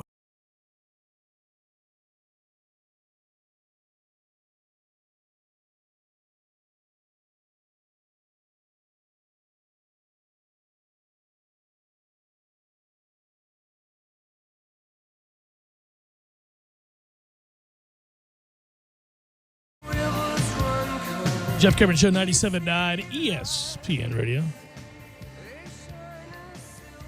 Our man Charlie Campbell, WalterFootball.com. I don't care about the rest of Walter Football. I care about Charlie. That's Myles Garrett going number 1. That's not surprising. Mitch Trubisky going number 2 to the 49ers. Get the hell out of here. You got to be kidding me. I guess San Francisco's determined to suck for years. Mitch is fine. He's not a first-round quarterback. The rise of the 49ers was meteoric when Harbaugh took over. And it seems like that's just going to be a nice little period of time there in about a 15-year window where things were good. He's got the Jags taking Leonard Fournette with the 4th pick overall. He's got Mike Williams moving into the top 10, top 5 in this draft. Tennessee Titans. It's interesting because certainly the production was on the field for Mike Williams. He has been a dynamic receiver and has great size and leaping ability and made some phenomenal plays in the national championship game. But was underwhelming at the combine. People weren't in love with his performance there, but the production on the field is certainly there. And the Bucs have been thinking about him to some degree, but went and got Deshaun Jackson. So I don't think Mike, and it's a different player, it's a different type of receiver. But the early projections for Mike Williams were much later in the first round, to where the Bucs would actually have a shot, and he was in the conversation. If this holds true, he's a top 10 pick, top 5 pick, which kind of strikes me as interesting. I find that interesting too, but again, look at Tennessee's needs. I mean, they need a bona fide weapon in the passing game on the perimeter. They need a true receiver like that. Tampa has one. His name is also Mike. Mike Evans is that type of player, and that's what, if you're going to be taking him in the top 5, you're envisioning that Mike Williams is just like Mike Evans. Yeah, I think he's probably a faster version. If you look at the Titans depth chart, I just pulled it up because I was trying to see. I was thinking, well, he's got weapons. That's one of the things that's bothered me is I was thinking to myself that, well, Mariota's got some things to fall back on. He's got a running game. He's got a legitimate stud for a tight end. Their offensive line is pretty solid. And I remember thinking, well, this hasn't been Rashard Matthews, nice player. Walker, Murray, Sharp. These are all guys that have been players we've heard names mentioned a lot and had success. But you're talking about a difference maker, an elite difference maker. Matthews was their leading receiver a year ago with 945 yards receiving, 9 touchdowns, averaged 14.5 yards per reception. All right. I would think that maybe they'd be looking to go somewhere different than that, but okay. Well, they also have 2 picks because of the fleece job last year in the draft. So that's true. And they picked twice before Tampa even. So they could go there, and then they could turn around and get their guy. They could go they could get Marlon Humphrey at corner, who they also like. I know they like, and there's a lot to like there. There is a lot to like there. Yeah, a lot to like there. All right, Jamal Adams, he's got him going to the top 10. Jonathan Allen, the defensive tackle from the Alabama Crimson Tide, going to the Chargers in the top 10. But anyhow, I'll go through this here real quick. He would have Christian McCaffrey going to the Carolina Panthers within that top 10. That has been a big development over the weekend, specifically with Carolina. There are a lot of people who don't work for the same site that are saying the buzz right now is that Carolina is interested in McCaffrey to the point where some are claiming, and again, this is smoke season too, you're just a few days out from the actual draft, so this is where the smoke probably gets its most dense, that if he gets to 8, he's not falling behind the Carolina Panthers. They will take him. The Browns can't help themselves, may end up making a move to try to go up and get a Mitch Trubisky, but if they can't, they'll fall back and go with Deshaun Watson. I just think it's a terrible mistake for either guy. That's just me. O.J. Howard, tight end, Cardinals. If he's somewhere in the neighborhood of Tampa Bay's pick, it would be something to consider, I believe. That would be a hell of a development. It would be. Derek Barnett, the defensive end, going 15th to the Colts. He's a guy on the list for the Tampa Bay Buccaneers. Cam Robinson is the guy I'd like to fall to 19. Charlie's got him going to the Ravens with the 16th pick. You know, my fear is this thing's going to be, well, look, I would love to have the options, but I don't think the options are going to be there. I think Barnett could be off the board. Cam Robinson could be off the board. Marlon Humphrey, we just went corner a year ago, so you're not going to go there. O.J. Howard, the tight end, is another pick probably off the board. So now all of a sudden, you know, you begin to get frustrated, and you get to a place where the logical pick would be your guy in Dalvin Cook, and I want those other needs met before Dalvin Cook. But if it happens that all of those guys, the aforementioned guys, are off the board, if Reuben Foster is no longer on the board and he may go to Washington just before we pick, that's what Charlie Campbell projects, then, you know, you got to go probably. If every one of I just named every player I want before Dalvin Cook. Well, Humphrey's definitely gone. And then, yes, you don't want McCaffrey necessarily at 19. No, I don't want him there, no. But Reuben Foster was a guy I told you I wanted. Mm-hmm. O.J. Howard is a guy. Cam Robinson. Robin, Allen, the Alabama 3. Yeah. And then Barnett, you would? For what the Bucs need, but yeah. But there are so many rush ends in this draft. And I get it. You could flip that conversation right on its head and say, well, Tom, there are so many running backs in Charles general. Harris, the kid out of Missouri, I like too. You could go, he's another rush end, and he would probably be, well, no, he's not going to fall that far. Chances are they'll take a rush end in the first 2 rounds, I would think, because there's enough depth. I mean, you talked about this in the first hour, how the quarterback position, we played the clip from Mel so Kiper. Overvalued right now. I mean, not overvalued, but the reaches that are. But in turn, because the pendulum has swung so far to the offensive side, ends, everybody needs a rush end. And this is a year where the needs are actually met by the depth of prospects. There are a lot of rush ends in this draft that are available that you can plug and play and at least get an adequate professional at minimum right away as the projections go. So there are going to be a lot of defensive ends / outside linebacker rush end types taken in the first 50, 60 picks in the draft. So what do the Browns have? 3 picks in the first 33, 2 picks in the first 33, I think it is. 3. They get 3, yeah. So they got 3 picks in the first 33. 1, 12, and 33. Is that right? I think it's 12. Yeah. You'd like to believe that they can't butcher this completely. Wouldn't you take like a Kaiser at 33? I was thinking back, in 12, we really loved the night of when it happened, what the Vikings did, because they got 3 guys early. One of them was Xavier Rhodes, obviously, and that turned out to be the best really pick of the litter. Out, yeah. Cordarrelle Patterson was a guy they traded up to get because he was a return specialist, but also a top-end combine freak player. Mm-hmm. And they really haven't had much of a quarterback play consistently. I don't know about that big. But then Sharif Floyd, they also got. And he's been oft injured. If he could play, it would probably be an impact. But it's funny how it works. We thought the Jags last year cleaned house, did what they needed to do from the draft perspective. It takes a few years to figure out whether or not you've gotten the job done. But certainly if you get 3 cracks at bat here in the first 33 picks, you should hit on 2 of them. Here's what you do if you're Tampa Bay. You get your offensive tackle in Cam Robinson if he's somehow still there. It wouldn't be crazy that he'd still be there. And then you turn around and you grab Kamara, the running back out of Tennessee, and you roll on Big River. You'd be happy with that. If they don't take Dalvin and they address their need, it's not going to be one of those deals where I'm screaming at the television because we just let the only thing I want, go by the wayside.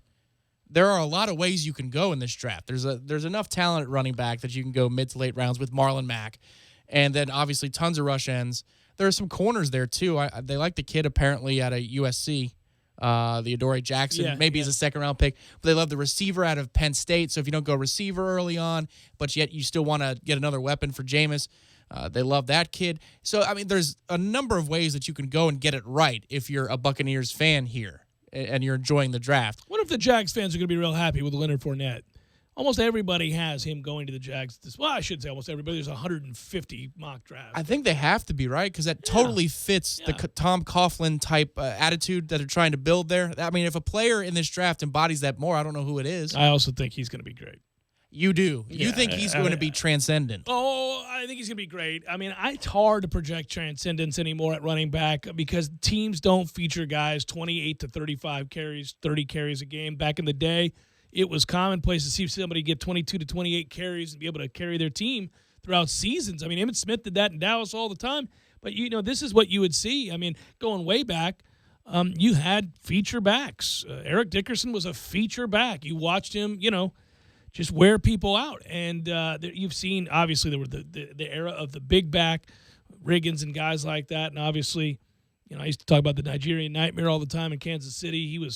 Christian Okoye was a ton to bring down and a lot of fun to watch. But they featured guys, and they would wear you down. And, I know, it was a different day. But that he can do it at that size around a 4.5 is pretty insane. What is Fournette to what?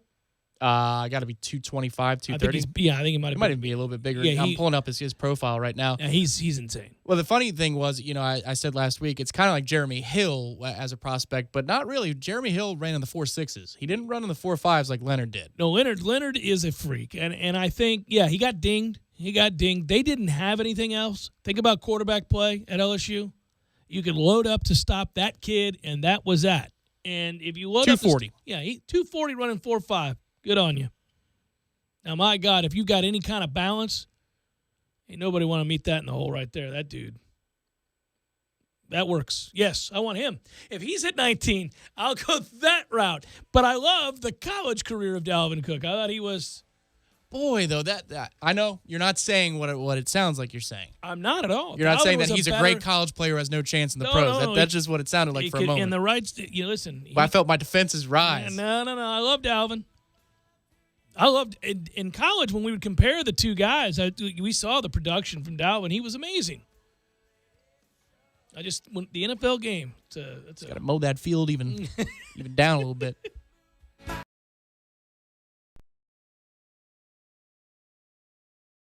When you're in need of auto repairs, look no further than Nice Tire and Auto Service. Nice has been in business for 16 years with long-term, knowledgeable sales associates. They have the latest wheel balancing machine in the industry. And for passenger vehicles, they service AC, brakes, suspension, tune-ups, and much more. Never sit through a long wait. Nice Tire and Auto has 10 service bays to get you back on the road quickly. If you have tire problems, check out their large inventory with various Goodyear and Michelin tires. Nice Tire and Auto Service, 4792 Bluntstown Highway, 574-4100.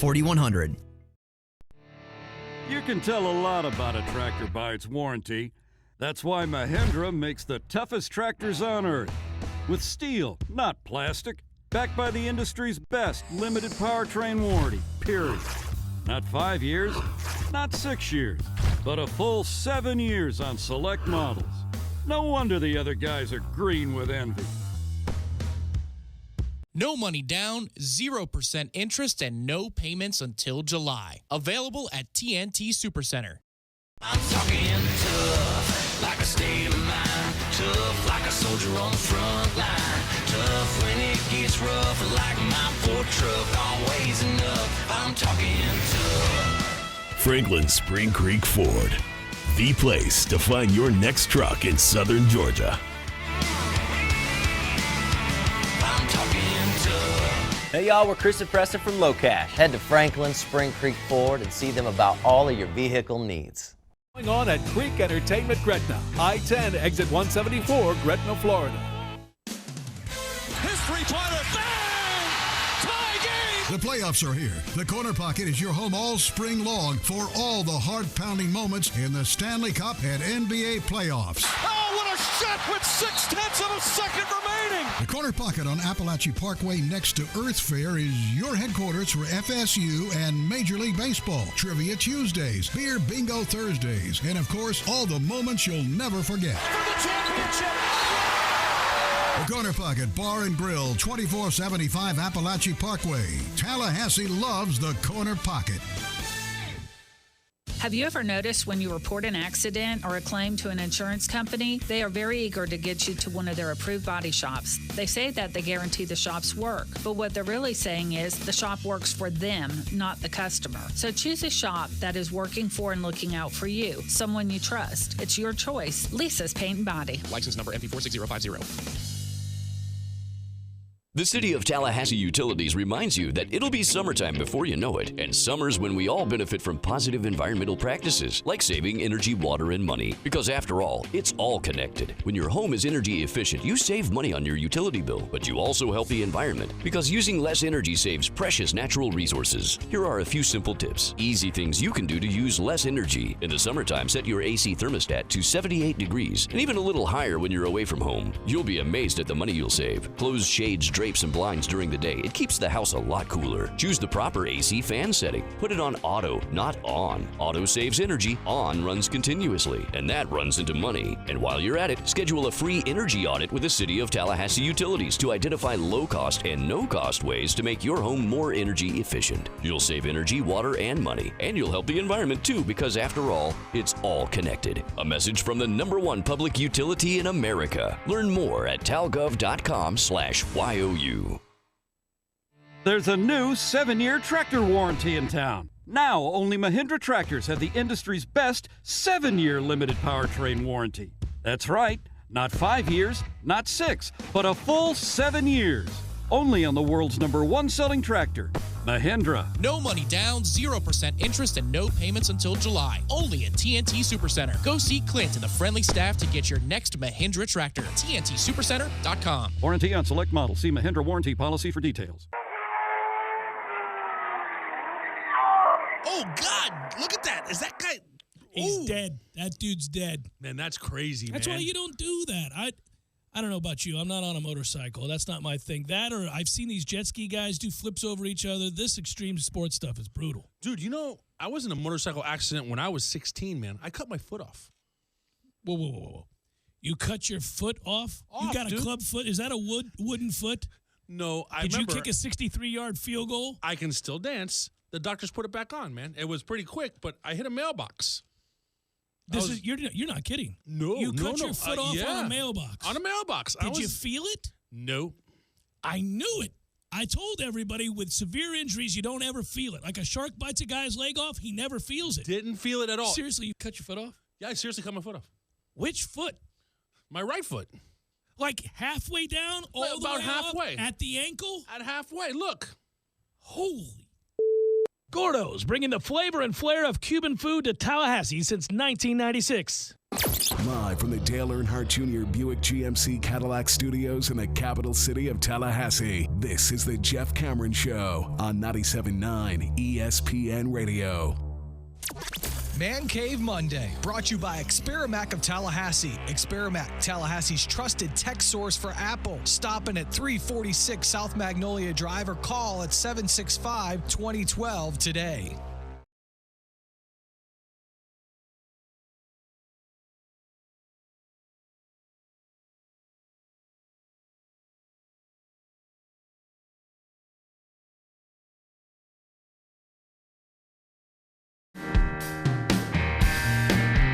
Jeff Cameron Show, 97.9 ESPN Radio. Good Monday. Hope you and yours had an awesome weekend.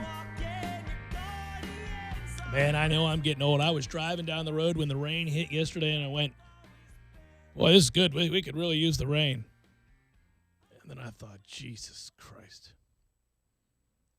How many times have I heard old dudes, old white guys in particular, saying that exact thing? But like I said it with conviction, Tom, like I meant it. I've noticed how dry it is around here and how much rain is needed. And rain started to come down, and I legitimately went, all right, boy, we could really use the rain. It has been unreasonably dry. I am so happy to see this rain. And then I immediately went, oh, good Lord, it's happening. Maybe you don't realize it then, but, I'd say in 80% of our interactions over the last 10 days. Have I mentioned the rain? Oh, yeah. That's every phoner. 60% of the time we meet for a workout. I have not mentioned every phone. Every time we've been on the phone, I've mentioned. Because inevitably we talk about when are we going to play golf. And you say, okay, that's a different thing. If we're trying to pick a time in which we could play golf and also get our job done and also work out, weather's important in that discussion because I need to know, is it going to be in a window where they're projecting rain? We don't want to get there for no reason, not be able to play. But I haven't done it out of concern for the water table line. You've talked about how the course needed to be. Well, yes, the course needs the rain. You would agree with that. You've been over to Clarn and seen it needs the rain. I'm not wrong about that. I've just been. You just mentioned it a lot. I had the community in mind. I had the city's water table. You did. You did have the water table in mind. I was thinking, we really could use some rain. And older people obsess about the weather all the time. And it's especially silly to do it in the state of Florida. You also said you went out to either a lake or something in the last couple of weeks. Maybe it was the park. You said they were playing around the water, but there's no water. Oh, it was the ditch. You're talking about your kids playing in the ditch. Yeah, it's very different. I was not concerned for our parks, lakes. My kids in our neighborhood go down to another part of the neighborhood, and there's this ditch that they built during the Great Flood when I was in Chicago. I call it the Great Flood. It rained so hard one year when I was in Chicago. I was going to an Eddie Vedder show at the Chicago Theater, and I went up there and left my pregnant wife at home. Our firstborn had already been born. The other one was on the way, and I'm in Chicago at an Eddie Vedder show, and it rained for like 9 days straight. And when I left, literally water was filling up the neighborhood. And I was like, all right, babe, I'm on my way into the show. She's like, yeah, we can't get out. The water is up to the door. I'm like, you'll be all right. Just keep it shut. I'll tell you about the Eddie Vedder show. How far along was she? No, she wasn't due anytime, 6-7 months. But here's the thing. Here's the thing about that, right? It was a good show. It's actually when he unveiled Someday We'll Go All the Way. I was there for the recording of the song. I couldn't have known that was going to become a hit. Either could have he, but it did, and the Cubs finally won. But anyhow, so meanwhile, the water is up to the doorknob. They built in our neighborhood because it didn't have proper drainage. These huge didn't have proper drainage. Took them that to figure out that they didn't have proper drainage. Oh, listen, you know the deal. The power goes out in this city if the wind blows remotely hard, and so they've had to figure that out too. But anyhow, the point would be this. I'm not trying to blame anybody, damn it. Save your emails. The large ditches that they've built now lined with brick, or not brick, but cement, and funneling the neighborhood's water away from the houses. It's a very good thing. It was the impetus for change, Tom. I was all about it, but I wasn't here to be part of the very concerned few. My pregnant wife was, but I was at an Eddie Vedder show. Why did that come up? Oh, the rain. So I don't, the thing of that is this. I never really thought anything about the weather. It's either hot or it's kind of hot in Florida. There's a little month here or there where maybe it's a little chilly. And other than that, it's either raining a lot or not. That's what happens, right? In the summertime, it rains every day around 4 o'clock. But people worry about the weather, especially old people. People over the age of, say, 55, 60 are forever sitting around thinking about the damn weather. And it makes me laugh at them every time. The first thing they bring up is the weather. Some sort of nonsense chit-chat that doesn't have anything to do with nothing so that you can pretend to care about how somebody else's life is going and move on in the Publix aisle. The point is, nobody's really talking about anything at that point. They're just using the weather. So I was determined not to be that guy, and yet something seizes over you, takes control. Driving down the road, there's nobody else in the car. The rain starts to come down, and I go, oh, right. Boy, we really needed this rain. We could use it. I tell you, it's been awfully dry around here. And that is disconcerting. So you add this complaint to the heat, the constant bickering about the heat. Yeah, but I don't do that as much as I used to when I was younger. Well, because you need the heat more. Your blood's thinning out. Probably. I don't know if that's the reason, but I don't complain about the heat like I once did. Much like me, my dad was an old soul for his age, and they had me... so you should be constantly concerned about the weather. Well, when I was a kid, that was the only thing that was on in the morning. When I was little, of course it was. The Weather Channel was on in the morning. Channel. Yes, every day. Of course. Every day I got to see where the jet stream was, man. Oh, great. And you grew up where I grew up. Nothing changes down there. No. You know exactly what the weather is going to be every day. Awesome in the early fall. Yes. Little chilly, maybe. Not too much. Not anymore. Should be cooler. But in the early 90s, absolutely. And then it's beautiful in February, March. And then once we get to about the tail end of April, you're going to have the afternoon storms every day. Every day. Until you get to late September. And it's damn too hot and very aggravating. And that's the end of the I didn't know the difference. I was a kid, but yeah, humidity 100%. That's just the way it was. I knew it. You had a little Gulf breeze, though. You did. I was aware. I was very aware. You were just a drone of the sweating oppressive heat. I complained about not knowing the difference. I knew a better way. I had to have been the best and worst teammate of any sport that I played in high school because I brought up how I almost cursed her, how hot it was every time we went out to practice. Boys, that's been a 30-year trend on the swearing about how hot it is. Yeah, huh? and moreover, every time when we walked out there. So it is every time. So if on Tuesday, every time. If I don't hear from you about that by the time we get to the second tee, something's wrong with you. But it probably makes you laugh because here's the thing. It's a constant. Yeah, it's just something it's like, yeah. It's usually like the tide. Okay, so we're playing in a tournament on Friday. If it's hot on Friday, it shouldn't be. Not to that degree. It'll be nice, no. Not to your complaining threshold. No, I don't get to the complaint threshold till we get over 90. When we're in the 80s, you never hear me say anything. Yes, the feels like index. It doesn't matter what the raw temperature is. If it feels like it's 90. If we're in the 80s, I'm not saying a damn thing. Everything's all right. When you get to around 92, 93, yeah, you can see it on me. You can set a watch by it. Yeah. Because what happens is, inevitably, except for maybe at your own tournament a few years back, we have to go to different holes. We always have to, it's that moment when all the carts are there where they should be, and then you get out of your cart and get your driver for your first tee shot. That's right. And it is in that moment. It's accompanied by everybody zipping and unzipping their bags. And there's the comforting sound of me going, GT, gonna get any bleeping hotter out here? Which is funny because I was just thinking to myself, it's the first word I say I never just say about the heat. I say that. then mention the heat. It's like they're married. With your hands on your hips and you're shaking your head. You're the only one who hasn't engaged the golf bag yet. Yeah, because I'm pondering how ridiculous it is that we're going to be out here for 4.5 hours minimum in this godforsaken heat. Ooh, okay, thank you. Yeah, no, I get angry. Yeah, I mean, it's well, and the great thing is you actually have a scale.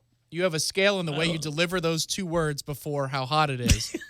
And I could tell what kind of mood you're in. So even though that's an angry statement, I can tell whether or not you're in great spirits, awful spirits, tired spirits, energetic spirits, anything in between.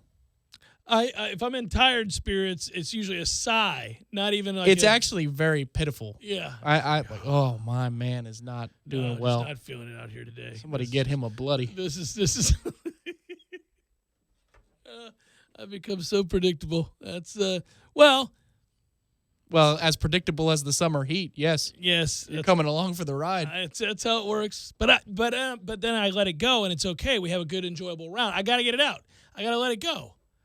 If I hold that in, we're gonna have that's a problem. I gotta let it out.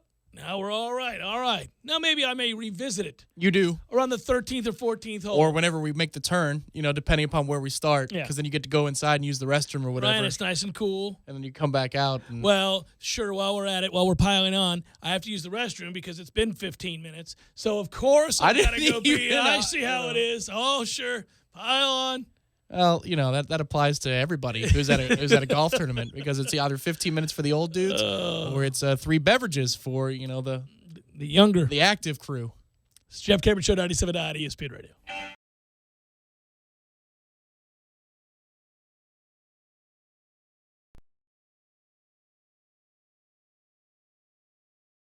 When you're in need of auto repairs, look no further than Nice Tire and Auto Service. Nice has been in business for 16 years with long-term, knowledgeable sales associates. They have the latest wheel balancing machine in the industry. And for passenger vehicles, they service AC, brakes, suspension, tune-ups, and much more. Never sit through a long wait. Nice Tire and Auto has 10 service bays to get you back on the road quickly. If you have tire problems, check out their large inventory with various Goodyear and Michelin tires. Nice Tire and Auto Service, 4792 Bluntstown Highway, 574-4100. You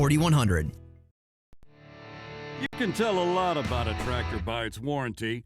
That's why Mahindra makes the toughest tractors on earth. With steel, not plastic. Backed by the industry's best limited powertrain warranty, period. Not 5 years, not 6 years, but a full 7 years on select models. No wonder the other guys are green with envy. No money down, 0% interest, and no payments until July. Available at TNT Super. I'm talking tough, like a state of mind. Tough, like a soldier on the front line. Tough when it gets rough, like my Ford truck. Always enough, I'm talking tough. Franklin Spring Creek Ford, the place to find your next truck in southern Georgia. I'm talking tough.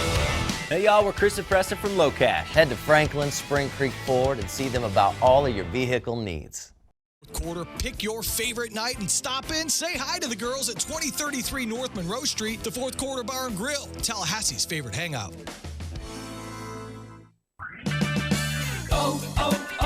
O'Reilly. When your battery goes dead, everything comes to a stop. Don't take a chance on getting stranded. Stop by O'Reilly Auto Parts and get your battery tested free of charge. If your battery does need replaced, O'Reilly Auto Parts will help you find the exact Superstart battery that fits your car or truck at a guaranteed low price. O'Reilly Auto Parts. Better parts, better prices every day. O'Reilly Auto Parts. You check things all the time, like your email every 10 seconds, or your ex's Instagram. But what about checking something as important as your credit?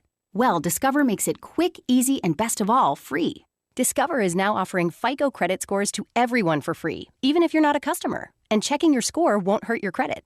We call it the Discover Credit Scorecard. And once you know your score, you should check to see if your current credit card is the best fit for you. Check your credit, compare your card. Go to discover.com/credit scorecard. Limitations apply. Welcome to Staples. Staples guy, I need some things for the office, but money is tight. Well, now at Staples, we're celebrating HP Savings Month. You'll find big savings on great HP products all month long. Save big on HP? How big? Right now, get up to $100 off an HP OfficeJet Pro printer. Whoa, mind blown. You're the third one this week. Now, during HP Savings Month at Staples, get up to $100 off an HP OfficeJet Pro printer. Its lightning fast two-sided printing can save you both time and money. Ends 4/29/17. See store or staples.com/HP month for details. Restrictions may apply. During Lowe's Ready to Restock event, Pro customers should get ready to save with up to 20% on GAF shingles every day when they buy in bulk, and up to 20% on select Cobalt Mechanics tools through April 30th. Plus, from April 19th through May 30th, pros can trade in their old cordless tools in-store and get 24% off new Cobalt 24-volt brushless cordless power tools. Limit 1 per customer. Restrictions apply. See store for details. Shingle offer applies to contractor packs. Products vary by store. U.S. only. Hey, Wally Woodham here. In 1974, I set the national high school passing record at Leon High with 3,560 yards. Jimmy Jordan here. Wally, I broke your passing record at Leon the very next year. Well, Jimmy, in our 3 years together at FSU, I threw for 22 touchdown passes. Wally, that's pretty good, but I had 39. Well, Jimmy, look at the deal I got at AAA Transmission. That's a pretty good deal, Wally. At least your car's a winner. Don't put off your auto repairs. Stop in at AAA Transmission and ask for owner Tim Pridgeon, servicing Tallahassee for over 30 years. AAA Transmission, 1023 North Monroe Street, or call them at 222-2532. Dish TV is better than cable TV. Why? Because you can save 45% on packages compared to your high-priced cable bill. Wow. Take those giant scissors out and cut the cable and save with Dish TV. Plus, you get a free DVR upgrade to record your favorite shows and free installation. And with Dish Anywhere, you can watch TV for free on your mobile device. Act fast. You can save hundreds of dollars. Does your cable company do that for you? I don't think so. Get all the best TV programming at your fingertips at a fraction of the price of cable TV. So say adios, arrivederci, goodbye to the high cable bill and save up to 45% on Dish TV packages today. These are limited time offers and can change at any time. Call fast. 800-344-2066. 800-344-2066. 800-344-2066. That's 800-344-2066. You're locked in with the Jeff Cameron Show on 97.9 ESPN Radio.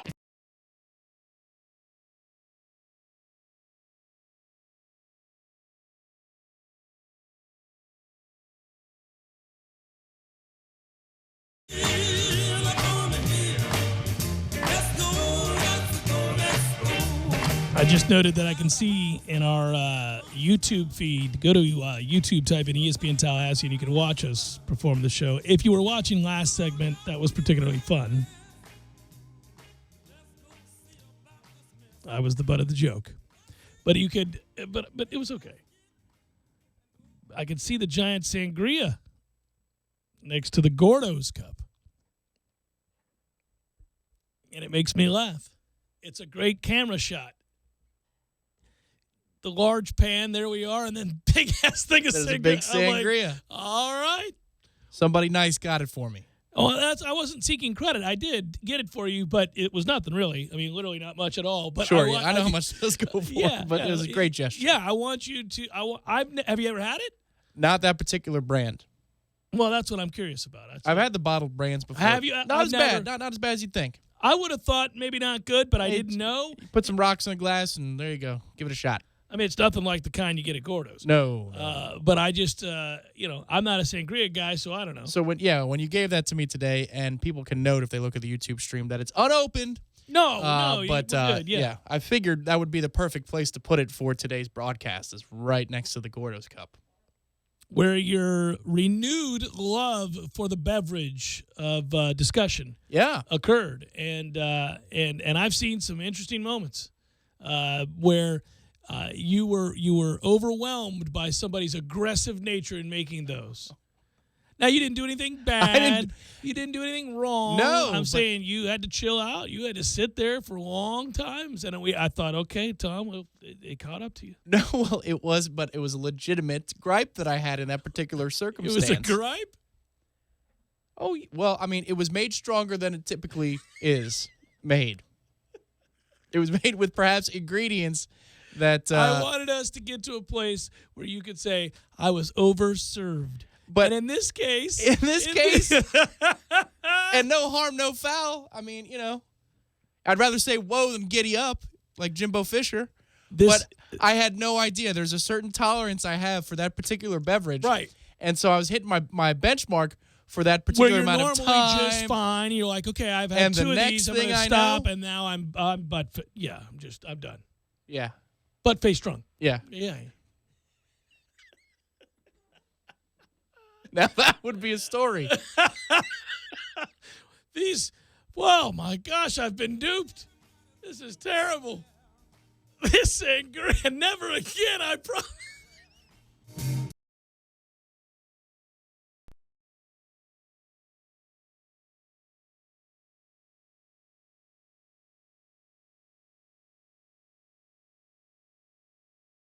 When you're in need of auto repairs, look no further than Nice Tire and Auto Service. Nice has been in business for 16 years with long-term, knowledgeable sales associates. They have the latest wheel balancing machine in the industry. And for passenger vehicles, they service AC, brakes, suspension, tune-ups, and much more. Never sit through a long wait. Nice Tire and Auto has 10 service bays to get you back on the road quickly. If you have tire problems, check out their large inventory with various Goodyear and Michelin tires. Nice Tire and Auto Service, 4792 Bluntstown Highway, 574-4100. You can tell a lot about a tractor by its warranty. That's why Mahindra makes the toughest tractors on earth. With steel, not plastic. Backed by the industry's best limited powertrain warranty, period. Not 5 years, not 6 years, but a full 7 years on select models. No wonder the other guys are green with envy. No money down, 0% interest, and no payments until July. Available at TNT Supercenter. I'm talking tough, like a state of mind. Tough, like a soldier on the front line. Tough when it gets rough, like my Ford truck. Always enough, I'm talking tough. Franklin Spring Creek Ford, the place to find your next truck in southern Georgia. I'm talking tough. Hey y'all, we're Chris and Preston from Low Cash. Head to Franklin Spring Creek Ford and see them about all of your vehicle needs.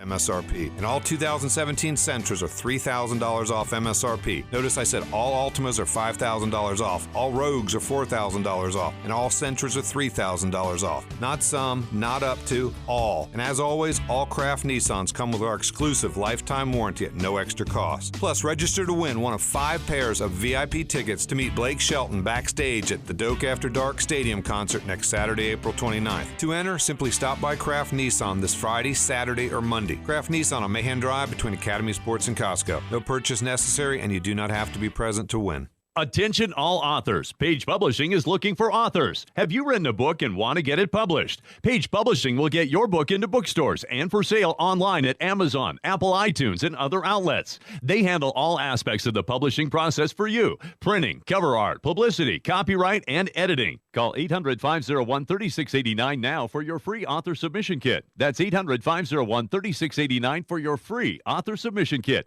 Again, 800-501-3689.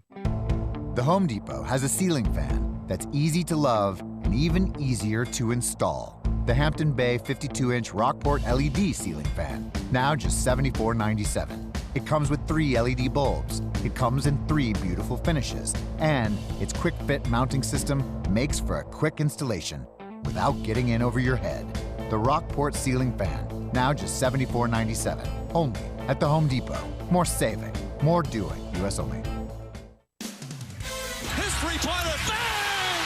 Tie game! The playoffs are here. The Corner Pocket is your home all spring long for all the heart-pounding moments in the Stanley Cup and NBA playoffs. Oh, what a shot with 0.6 of a second remaining! The Corner Pocket on Appalachian Parkway next to Earth Fair is your headquarters for FSU and Major League Baseball. Trivia Tuesdays, Beer Bingo Thursdays, and of course, all the moments you'll never forget. For the championship!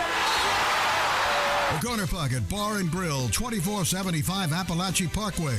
Tallahassee loves the Corner Pocket. When it comes to live gaming excitement, Creek Entertainment Gretna is your hometown headquarters. With live poker and simulcast race betting, you've got more winning opportunities right here close to home. Plus, we now offer 3-card poker and Pai Gow in our card room. Satisfy big appetites at Stables, featuring hot and cold sandwiches, salads, and weekend specials. There's always something exciting going on at Creek Entertainment Gretna. I-10 exit 174, Gretna, Florida. Broadcasting live from the Dale Earnhardt Jr. Buick GMC Cadillac Studios. This is 97.9 ESPN Radio, WTSM, Woodville, Thomasville, Tallahassee. Tallahassee Sports Center. I'm Lee Gordon. Florida State baseball was only able to get in 2 games in Miami, a win Friday, a loss Saturday, and a washout Sunday. FSU returns north with a quick stop at Stetson Tuesday, back in Tallahassee for 3 games against Virginia over the weekend. Seminole softball, champions of the ACC once again. They swept a doubleheader against Louisville. For the Noles, it's the 5th consecutive championship and the 15th overall, where Florida State has ended the season tops in the conference. Former Florida defensive tackle Caleb Brantley, who is considered a potential first or second round pick in this week's NFL draft, was charged on Friday, allegedly struck a woman and knocked her unconscious during a dispute earlier this month. And some terrible news for a former Seminole. Travis Rudolph's father, Daryl, died on Friday from a gunshot wound while working near a nightclub. Police are investigating it as an accidental death.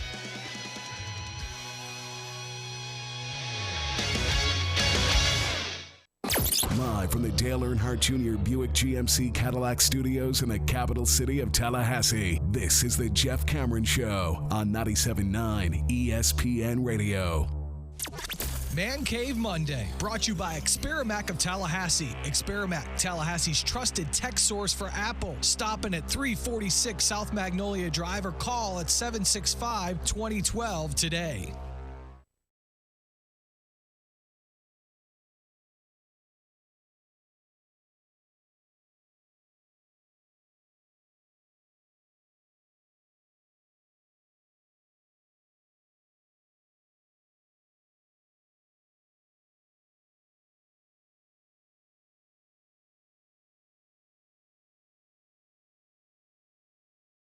Final hour of the Jeff Cameron Show, at least for today. Thanks for tuning to it. Good Monday, everybody. I'm Jeff. That's Tom. We're online, ESPNTallahassee.com. That's where you go to listen live via the streaming free. Always. Don't miss anything, but if you do, remember this. All 3 hours going to be posted both on iTunes and in our own audio vault upon the conclusion of the show. Brought to you with limited commercial interruption. Thanks to our great podcast sponsor. We're thankful to have them. Carlton Dean and the fine folks at Southland Commercial. Go learn about how to make money in commercial real estate. Go to carltondean.com. They've got the knowledge and the resources to help you. You can email us if you like, jcs at 979espnradio.com. Find me on Twitter at jcameronshow. WTSM app works well. And if you want to watch the show, go to YouTube and type in ESPN Tallahassee. You'll find us there. Florida State splits with Miami over the weekend. The third game, a washout. The Canes staff refuses, grounds crew refuses to cover the field as the rains come in a timely fashion. Later on, hide behind what they say was lightning. There is a debate as to whether or not that version of events is accurate. Either way, Florida State didn't get to continue a game they were leading and likely going to win. And so it is. They have to take that split. They'll play Stetson tomorrow. And then, of course, 3 against Virginia. They are playing better baseball these days. Probably should have been up 2-0 at the time of the rainout. They gave one away.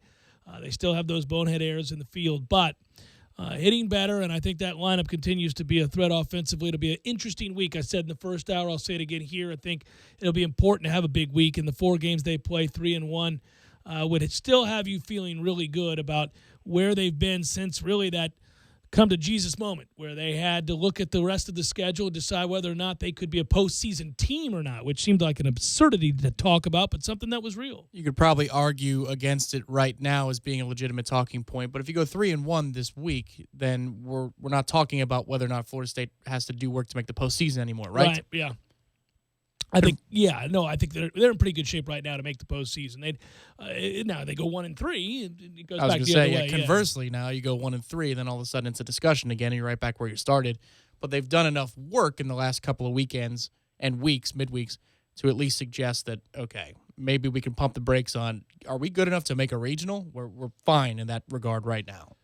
Yeah, I think so. And I just like that they're playing better. They got work to do. They still got bugaboos. They're not a perfect team. They won't be. They'll be a flawed team that goes into the postseason, but one that might be more formidable than we thought 2 weeks ago. So that's what you're looking at now, and hoping that they continue to turn the corner there.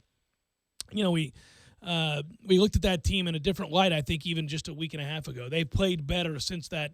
Well, basically the Clemson series went a long way in giving you some measure of confidence that they could play well enough to be, A, in the postseason, and B, some semblance of a threat in said postseason.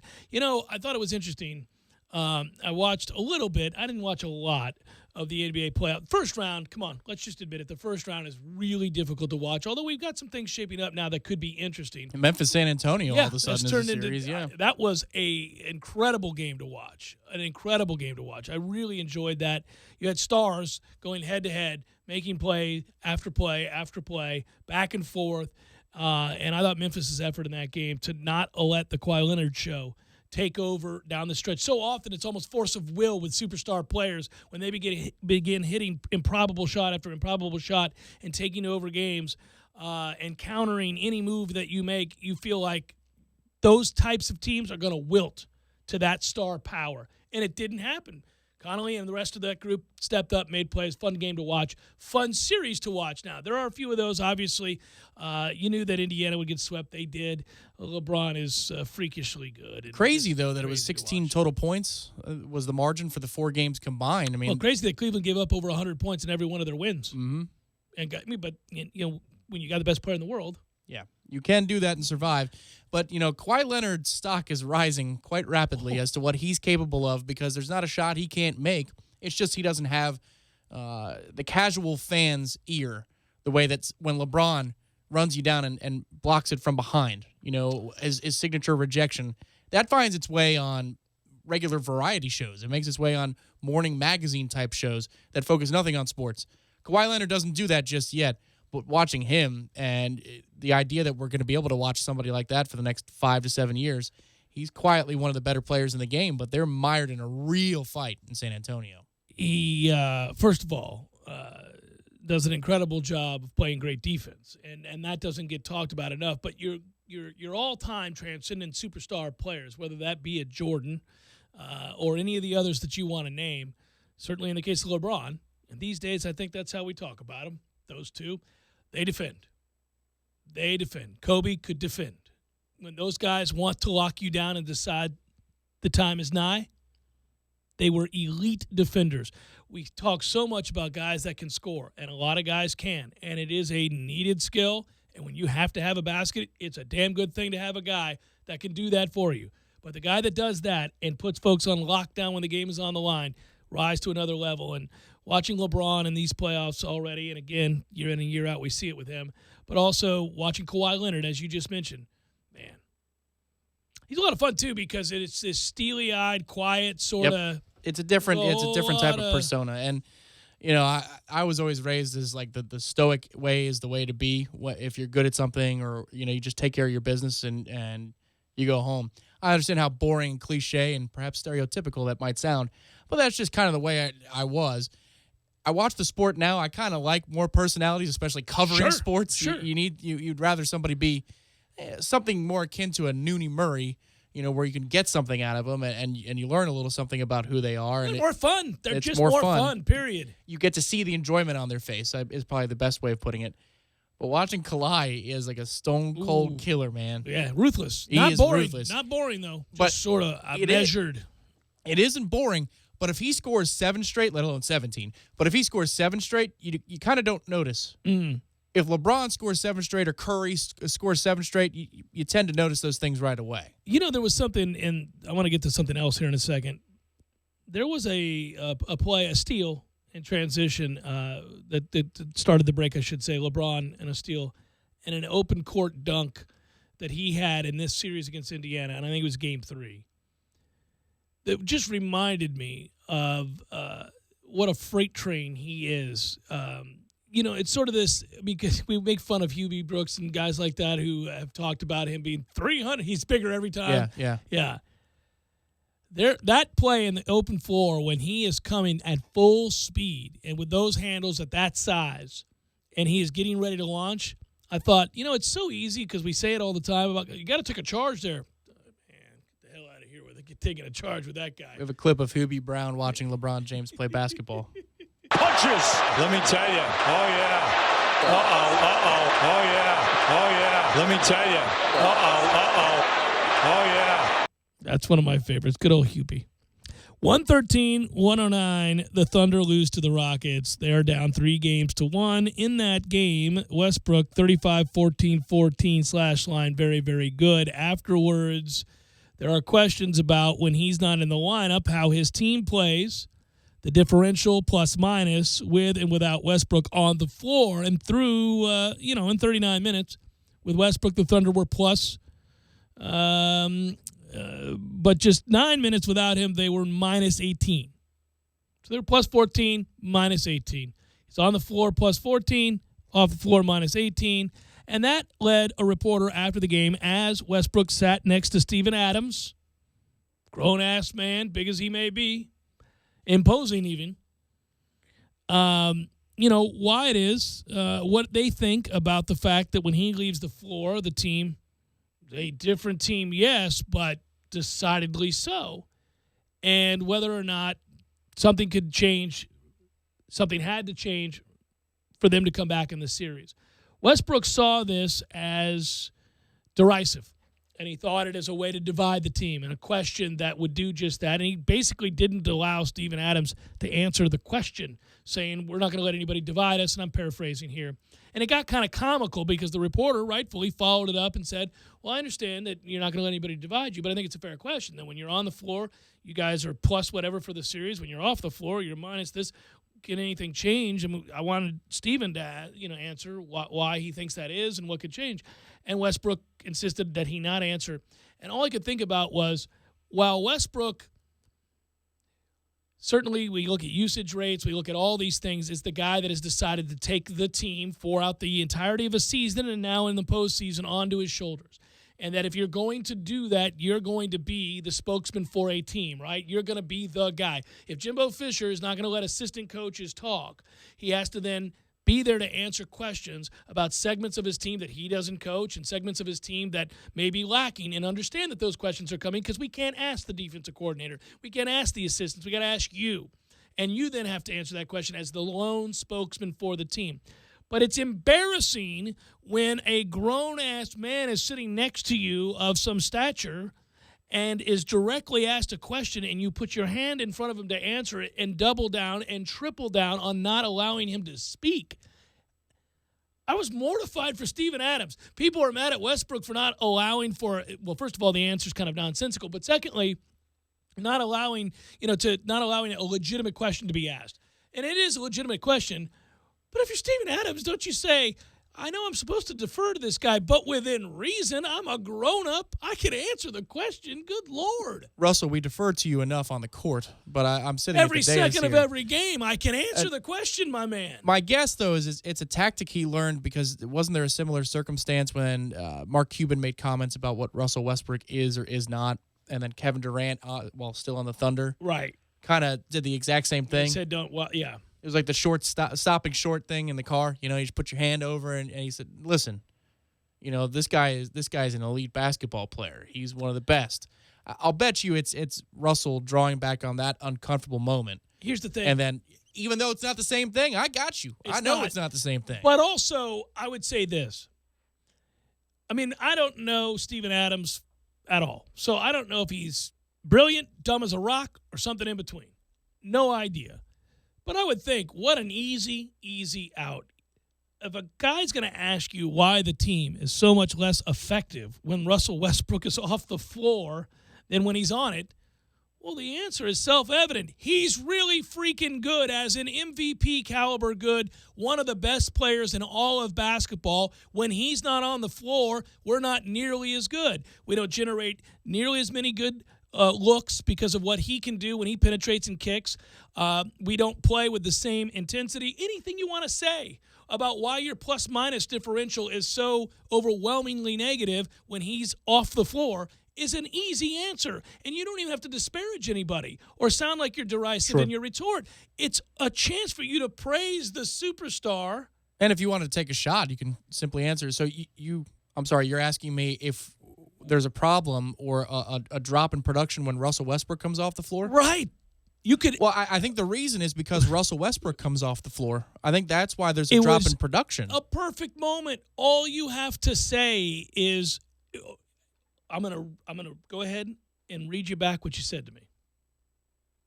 I mean, that's it. I'm gonna paraphrase here because I think I heard everything you said, but forgive me if I missed. That reporter wouldn't try that on Pop, and not because Pop's a bully. Pop sees stupid questions and he got no time for that, and he will just repeat it back to him. I mean, it's crazy, right? I mean, when I heard that, I thought, why don't you just repeat the question back? Let him repeat the question back. Why aren't we as productive or anywhere close to as productive when Russell Westbrook isn't on the floor?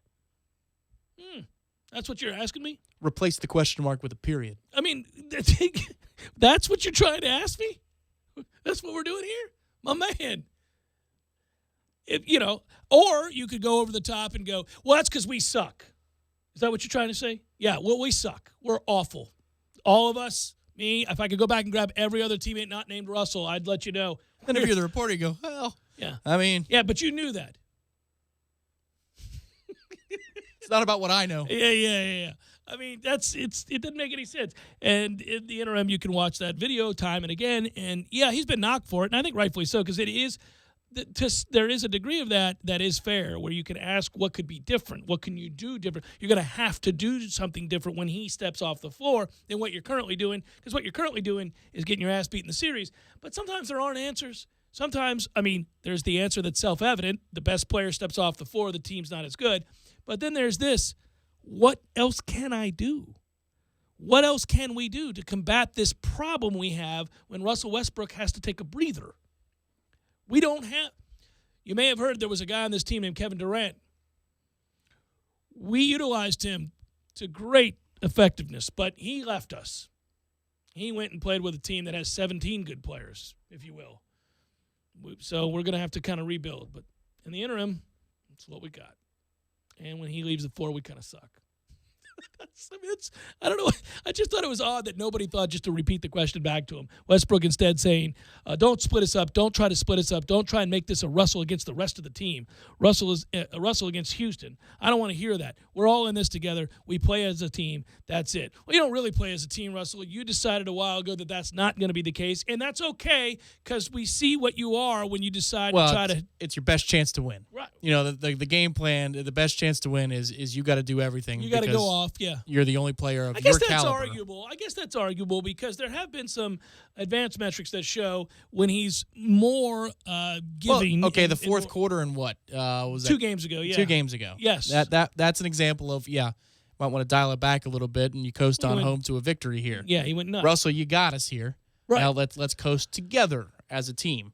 Rather than Russell Westbrook's fourth quarter shooting statistics took 18 shots, missed 14 of them. Well, most ever in the fourth quarter of a playoff game, but also for an individual. But also, if you took the collective remaining group of players that took shots, they shot a much higher percentage from about, I think, the 4-minute mark of the third quarter through the rest of the game. So there was evidence to suggest he was doing too much. I think there's also something to it, too, where, yes, the elephant in the room is that Kevin Durant's no longer on that team. Well, but I mean, so what's nobody Russell? Can check him. But I'm also saying, so what's Russell doing in that moment? He's talking about inclusion.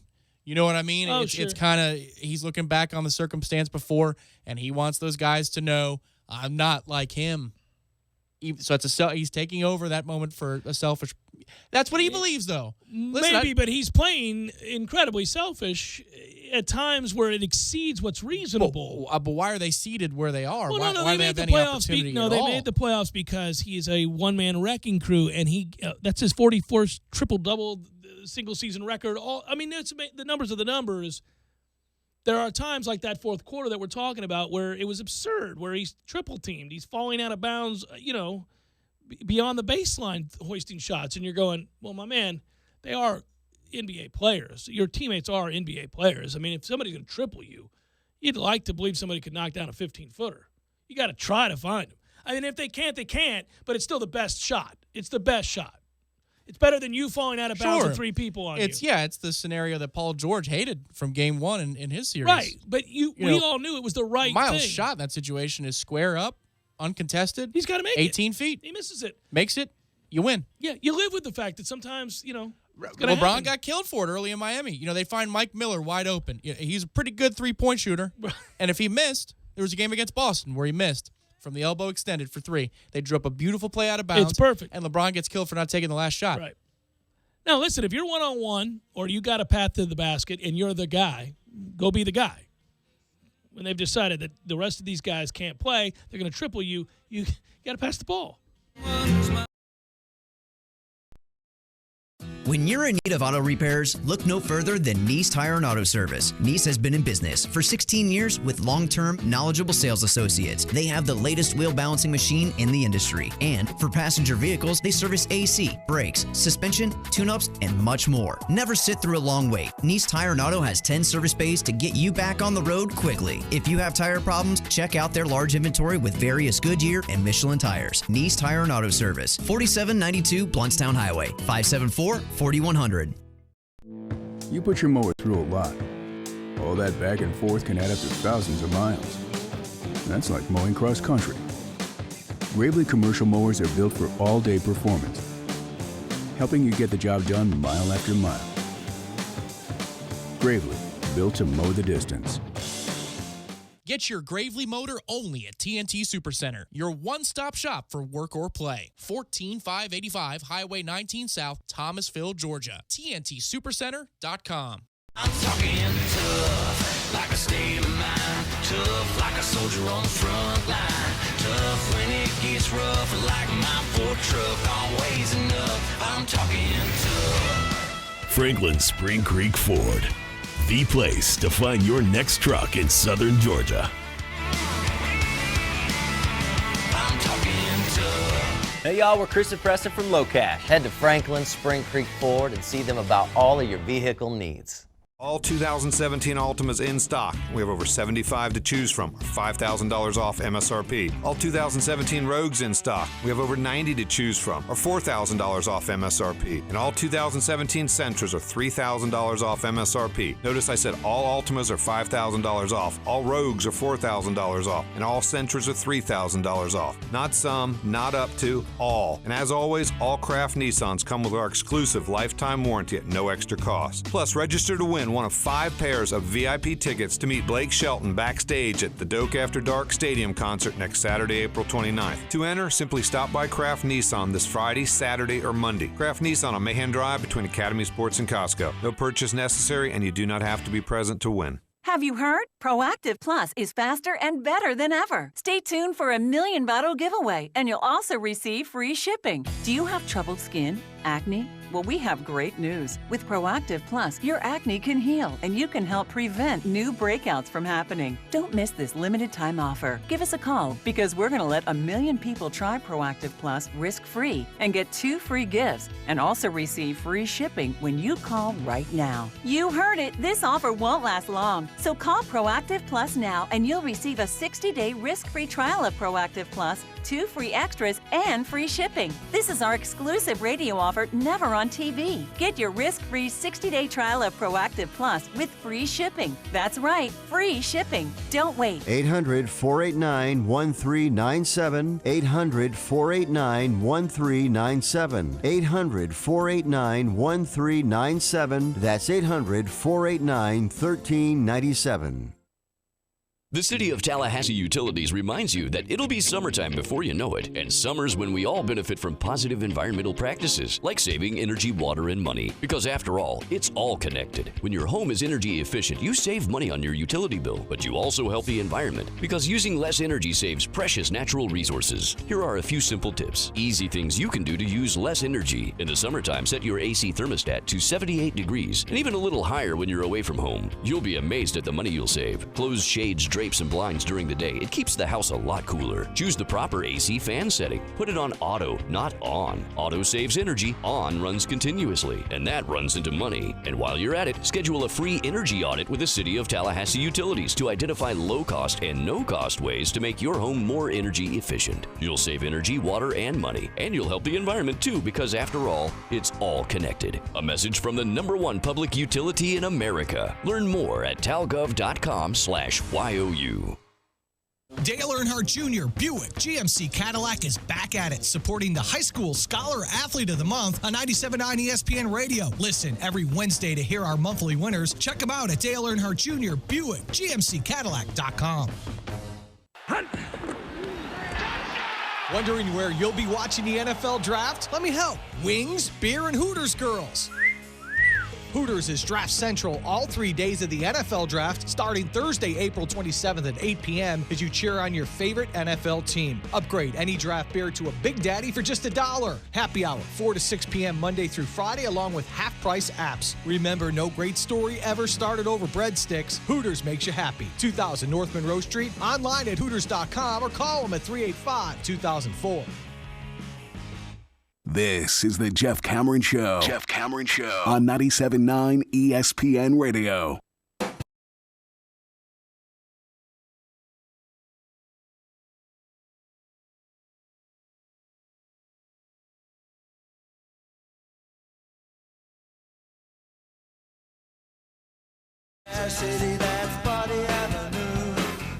You know, if they could prove that Miami intentionally did not put the tarp on the field and that they told their grounds crew not to put the tarp on the field even after umpires asked them to put the tarp on the field, I would think there would be a penalty that goes with that, right? The league office has been notified.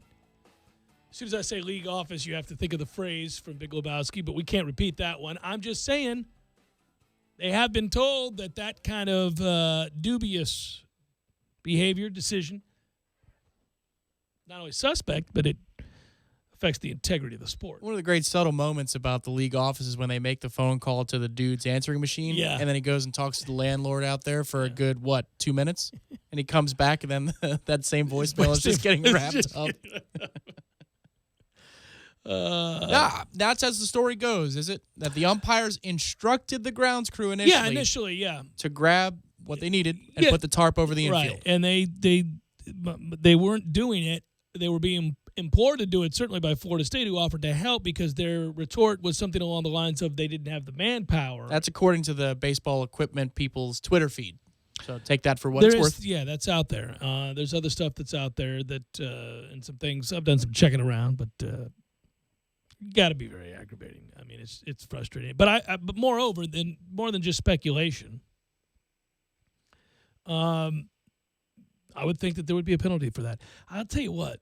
The only disappointing thing about, not getting to finish that game, a game that I think Florida State was going to win, Miami didn't have any pitching. And they were basically rolling out a kid out there that struggled with his control, wasn't giving up hits, but was walking the world, and had already given up 2 runs unearned, admittedly. But you'd like a win in that situation, but isn't that an RPI killer anyway for just playing the game with their RPI the way it is? That's they're in the 60s or whatever. It's bizarre to look at that team. I tuned in to those games. It's a rivalry I've always loved, the Florida State-Miami rivalry. And the Florida State-Miami baseball rivalry is different than that of the football rivalry, but I always enjoy it. And just to see that team as it's currently constructed, you can see they got a lot of problems. They don't have many left-handed options out of the bullpen. They're just short in areas of need that you go, oh, well, that's not how you put together a team. Something must have happened along the way in recruiting or injuries. I don't know. I'm not hyper-focused on Miami, but they don't have a lot. Jimmy, your wife left you. You got fired. You're out of your house. You're living on my couch. You've got problems. How are you the last one in the world to see that you've got problems? It's bizarre looking at them. I'm thinking, man, that's got to be a disheartening experience to attend those games at Mark-Light Stadium. First of all, you're at Mark-Light Stadium. But secondly, or Alex Rodriguez Field or whatever the hell it's called. Both, I think, they've comboed it. That's correct. Yeah. Well, the point would be that what has to happen now is for Florida State to win that game tomorrow and then turn around and play these 3 against Virginia here, starting to ratchet up my kind of joy for the game again to see them turning things around a little bit. It's a big series because then you play Pacific, I believe. That's on the docket for the weekend after. So, you know. You could be on a hell of a run, buddy. Yeah. Hell of a run. Or you could be playing Pacific at, forgive me, I don't know their RPI, but I can't imagine. I can look it up later. They would sign up for a series this late if they were a team that's going to be a top 25, top 30 type RPI group. So, you know, either that weekend is, well, you're playing Pacific, so whatever. You know, you didn't do what you needed to do against Stetson and Virginia. Or it could be, well, all right, let's just keep this train rolling and take care of business and sweep Pacific's ass. I'm looking now at, yes, that schedule. The Coral Gables game having been canceled leaves us with the game in DeLand tomorrow, followed by 3 against Virginia Friday, Saturday, Sunday, followed by the following Friday, Saturday, Sunday, which is Pacific, as you said. Then it's Jacksonville, and then a huge series at home against Wake. Bunch of baseball in Tallahassee starting this Friday. We go from Friday, April the 28th, all the way through Sunday, May the 14th. Every game Florida State plays is at home before they conclude with a series, and a good one, on the road against Louisville towards middle to end of May. And then we get into the ACC tournament. So you gotta make hay here. Suspicion is correct. Pacific currently stands at number 220 Struggle in the a little RPI. bit at Pacific there. Right there with Albany, Georgia State, Georgetown, Ohio, Rider. Mm-hmm. At Jay Cameron Show, at _Tom Lang. Did the guy in the center field parking garage with the walkie-talkie set off the lightning detector? Well played, based on a prior dust-up incident, lack of integrity involving Miami in a series played down there.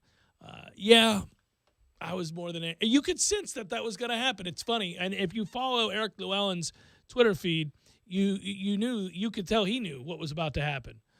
Just the way that those tweets came out, it was, yeah, we ain't play baseball out here. You saw the photo of the infield, and you thought, man, oh, man. You know, it's just amazing, too, that Miami didn't want to play that game because I don't believe we had a curfew. You know, they always do. They got to get on a plane and get the hell out of here. I guess they're flying coach or something. But, you know, we don't.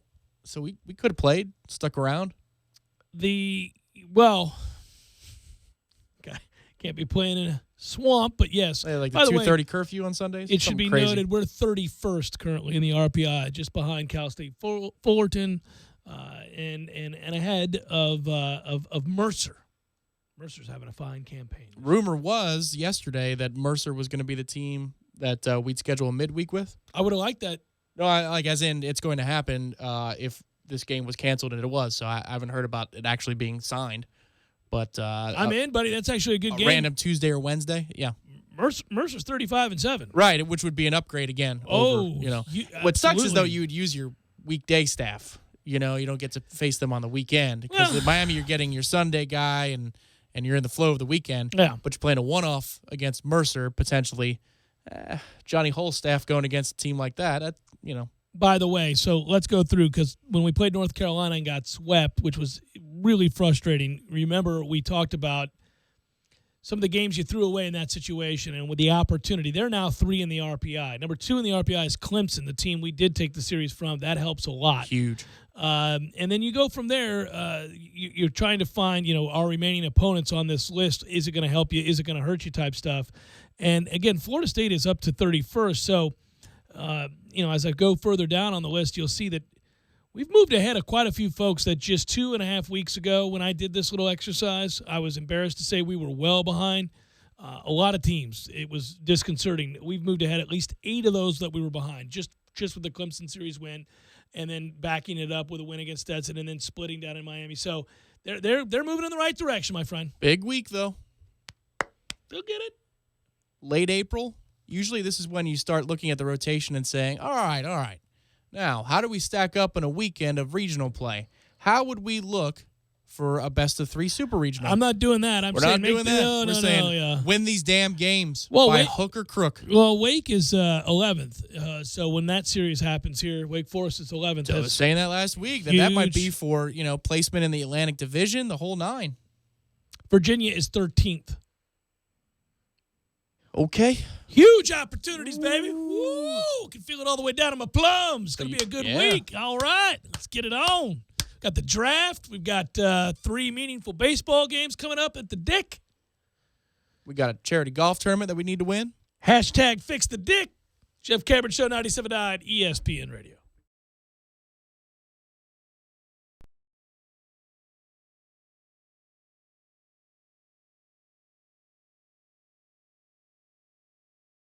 When you're in need of auto repairs, look no further than Nice Tire and Auto Service. Nice has been in business for 16 years with long-term, knowledgeable sales associates. They have the latest wheel balancing machine in the industry. And for passenger vehicles, they service AC, brakes, suspension, tune-ups, and much more. Never sit through a long wait. Nice Tire and Auto has 10 service bays to get you back on the road quickly. If you have tire problems, check out their large inventory with various Goodyear and Michelin tires. Nice Tire and Auto Service, 4792 Bluntstown Highway. You can tell a lot about a tractor by its warranty. That's why Mahindra makes the toughest tractors on earth. With steel, not plastic. Backed by the industry's best limited powertrain warranty, period. Not 5 years, not 6 years, but a full 7 years on select models. No wonder the other guys are green with envy. No money down, 0% interest, and no payments until July. Available at TNT Supercenter. I'm talking tough, like a state of mind. Tough, like a soldier on the front line. Tough when it gets rough, like my Ford truck. Always enough. I'm talking tough. Franklin Spring Creek Ford, the place to find your next truck in southern Georgia. Hey y'all, we're Chris and Preston from Low Cash. Head to Franklin Spring Creek Ford and see them about all of your vehicle needs. Up to 45% on Dish TV packages today. These are limited time offers and can change at any time. Call fast. 800-344-2066. 800-344-2066. 800-344-2066. That's 800-344-2066. Hey, Wally Woodham here. In 1974, I set the national high school passing record at Leon High with 3,560 yards. Jimmy Jordan here. Wally, I broke your passing record at Leon the very next year. Well, Jimmy, in our 3 years together at FSU, I threw for 22 touchdown passes. Wally, that's pretty good, but I had 39. Well, Jimmy, look at the deal I got at AAA Transmission. That's a pretty good deal, Wally. At least your car's a winner. Don't put off your auto repairs. Stop in at AAA Transmission and ask for owner Tim Pridgeon, servicing Tallahassee for over 30 years. AAA Transmission, 1023 North Monroe Street, or call them at 222-2532. It's that time of year again, Tallahassee. Get ready to hit the golf course for a great cause by coming out to the 28th Annual Fred Biletnikoff Celebrity Golf Tournament, sponsored by the Fourth Quarter Bar and Grill. Tee off Friday, May 19th at Highlandman Park Golf Course. Check-in and breakfast starts at 7 a.m., leading up to the big shotgun start. An award selection as well as a silent auction will be held immediately following the tournament at the Fourth Quarter Bar and Grill. It's your chance to win auction items, including signed jerseys and memorabilia from national sports stars and former FSU greats. Registration fee for a team of 4 is just $380 and includes green fees, tournament gifts, lunch, and much more. All proceeds benefit the Brandon Moeller Memorial Foundation and the Biletnikoff Foundation. Help support a great cause and sign up today for the 28th Annual Fred Biletnikoff Celebrity Golf Tournament, sponsored by the Fourth Quarter Bar and Grill. For more information and to register your team, call Marissa Wass at 519-2004. That's 519-2004. This Day in Sports brought to you by Superlube. Superlube, 19 Tallahassee area locations. Quick, convenient, no appointment necessary. This day in sports history. April 24th, 1994. David Robinson scored 71 points against the Clippers in the final game of the season to secure the NBA scoring title over Shaquille O'Neal by half a point. The Spurs fed Robinson the ball as he took 41 shots and 25 free throws to become only the 4th player at the time to score over 70 points. He would also win MVP for the season. We lead busy lives. That's why Superlube offers quick and convenient service with no appointment necessary at any of our 19 area locations. And remember, Superlube offers a free top-off service between oil changes, checking and topping off fluids, and tire pressure. But did you know that right now when you buy one wiper blade, you get one free, just in time for Tallahassee's rainy season? Superlube it every 3 months or 3,000 miles. How I love to super lube my car, yes sir. Tallahassee Sports Center. I'm Lee Gordon. Florida State baseball was only able to get in 2 games in Miami, a win Friday, a loss Saturday, and a washout Sunday. FSU returns north with a quick stop at Stetson Tuesday, back in Tallahassee for 3 games against Virginia over the weekend. Seminole softball, champions of the ACC once again. They swept a doubleheader against Louisville. For the Noles, it's the 5th consecutive championship and the 15th overall, where Florida State has ended the season tops in the conference. Former Florida defensive tackle Caleb Brantley, who is considered a potential first or second round pick in this week's NFL draft, was charged on Friday, allegedly struck a woman and knocked her unconscious during a dispute earlier this month. And some terrible news for a former Seminole. Travis Rudolph's father, Daryl, died on Friday from a gunshot wound while working near a nightclub. Police are investigating it as an accidental death.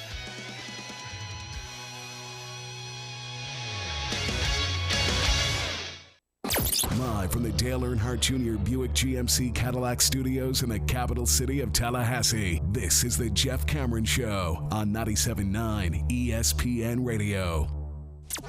Man Cave Monday, brought to you by Experamac of Tallahassee. Experamac, Tallahassee's trusted tech source for Apple. Stop in at 346 South Magnolia Drive or call at 765-2012 today.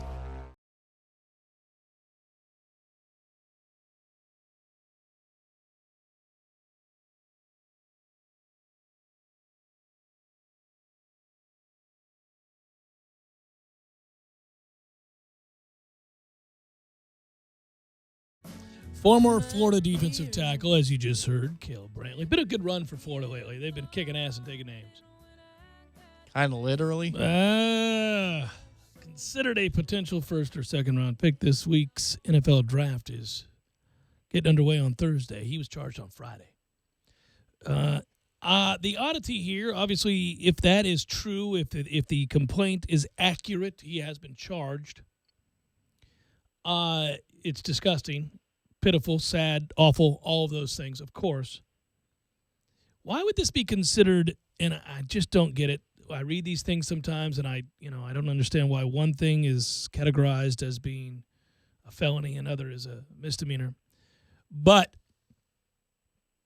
the way this complaint reads from the Alachua County Clerk of Court in Gainesville, Florida, a woman told police that the 6'2", 307-pound Brantley made some nasty comments toward her during an argument at a bar earlier in April. And she thought they were rude and crude comments, and she pushed him, and he then struck her in the face and knocked her unconscious. And the part of the story, now obviously, I just told you that that's self-evident. It's disgusting. If that's an accurate portrayal of what occurred. But that is considered misdemeanor simple battery. Why would that be a misdemeanor? You got me? I can't give you a good answer to that question. I mean, it's kind of weird, right? I mean, it's I saw that. Again, he's been charged with a crime. So there was enough evidence for them to press charges against him. I would assume that there were, it seems that from that story that I've read, there were witnesses and also a mark. But for it to be simple battery after he struck a woman, knocked her unconscious, that's a misdemeanor, is it? Man, I'm going to start punching the hell out of some people. I mean, that's crazy, right? How could that be? And I'm obviously being sarcastic, too. I'm not. But what? Never get it. I thought maybe I was in the dark Time for the here. Coach Cameron. Yeah, Yes, right. So exactly. Now, he's no longer playing there, and he's being drafted and is likely to be drafted. But there's a case where General Manager Cameron. That's correct. That's where I'm telling you, man. If I got a guy who's punching women, no, ain't happening. Got to go. We're moving on to another player. And if he's my player in college, he's gone. It's as simple as that. It's quick. It's easy. It's straight to the point. We already know what you do there. But yet that's considered a misdemeanor. And so people sometimes question when I say that on the air all the time, that there are misdemeanors I would kick you off my team for. There are felonies I would support you. I'd get you the help you needed and come to your aid and or publicly state that I was supporting you. Those exist. not all crimes created equal, obviously. That's what I'm saying. In this case, misdemeanor battery that knocked a woman out. Akin to Ray Rice video. Now, I'm not saying that there is video of this particular incident. Always have to be careful with that. But, yes, akin to what you saw in the video. Well, I mean, he's 6'2", 300-plus pounds, hit her hard enough to knock her out. There's a witness. They filed charges. I don't know what else. I mean, maybe we'll hear more about it, and it'd be probably more prudent at that time to talk about it. Maybe not. Probably not something we even really want to continue to talk about. I just find that weird. I don't get it, and so there you go. There's on draft night or draft day a video surfaces of you wearing a gas mask and there's weed, and then there's this story. That is still one of the most bizarre. I got a kick out of how happy he looked, Tunsil. He was smoking the weed with a gas mask on? The mask off. He's like, yeah. Life is good, man. Well, I'll tell you, too, if you remember, that was allegedly a very old video, right? And it was leaked by somebody that was within his family. Oh, yeah. Some jealous family member. Well, who I'm going to, yes. We're going to have a conversation. Misdemeanor, you say. Yeah. You know what I mean? Conversation with my hands to your face. That's some crazy. I mean, what in the world? Millions of dollars. What did they end up saying that cost him specifically? It was more than $1 million. They can do it empirically because of the slot. Yeah, you slide down further and further. I don't think, by the way, and I said this in the first hour, I'll say it again, that Jabril Peppers testing positive for a diluted sample at the NFL Combine will have any impact on his draft status. I think the lack of production at Michigan. Yeah, I was going to say, what is have his a little draft bit something. status? Although, man, isn't it crazy? He is a perfect. I'm not saying he's not a good player. He was an incredibly versatile player in college. He could move them all over the place, and he did what he needed to. But the only thing I'd tell you is, he is a tweener. And so a tweener who didn't really have a position in college necessarily. There are tweeners who are badasses. Well, right. See Ramsey Jalen. Right. That will affect him more than anything else. But I don't think the diluted sample would hurt him. It certainly doesn't help him. And as pointed out by Adam Schefter, it doesn't necessarily prove the presence of a banned substance, but it does constitute as a failed test. And I think, Well, Schefter's a Michigan guy, too, so I'm sure he was happy to point out that part of it. I mean, I'm just saying that, okay, fine, but you got to put that caveat in there. I don't know. I don't think you're trying to intentionally dilute the test if you're not on something. Probables. That's the music. I'll shut up and come back and do that momentarily.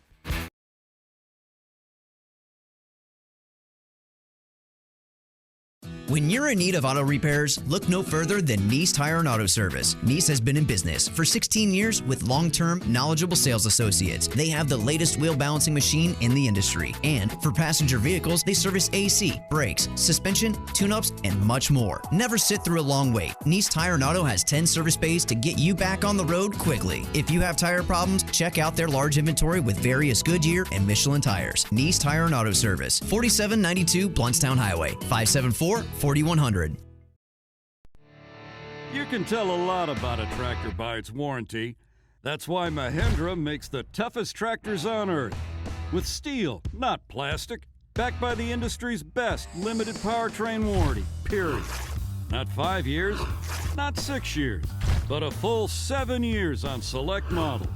No wonder the other guys are green with envy.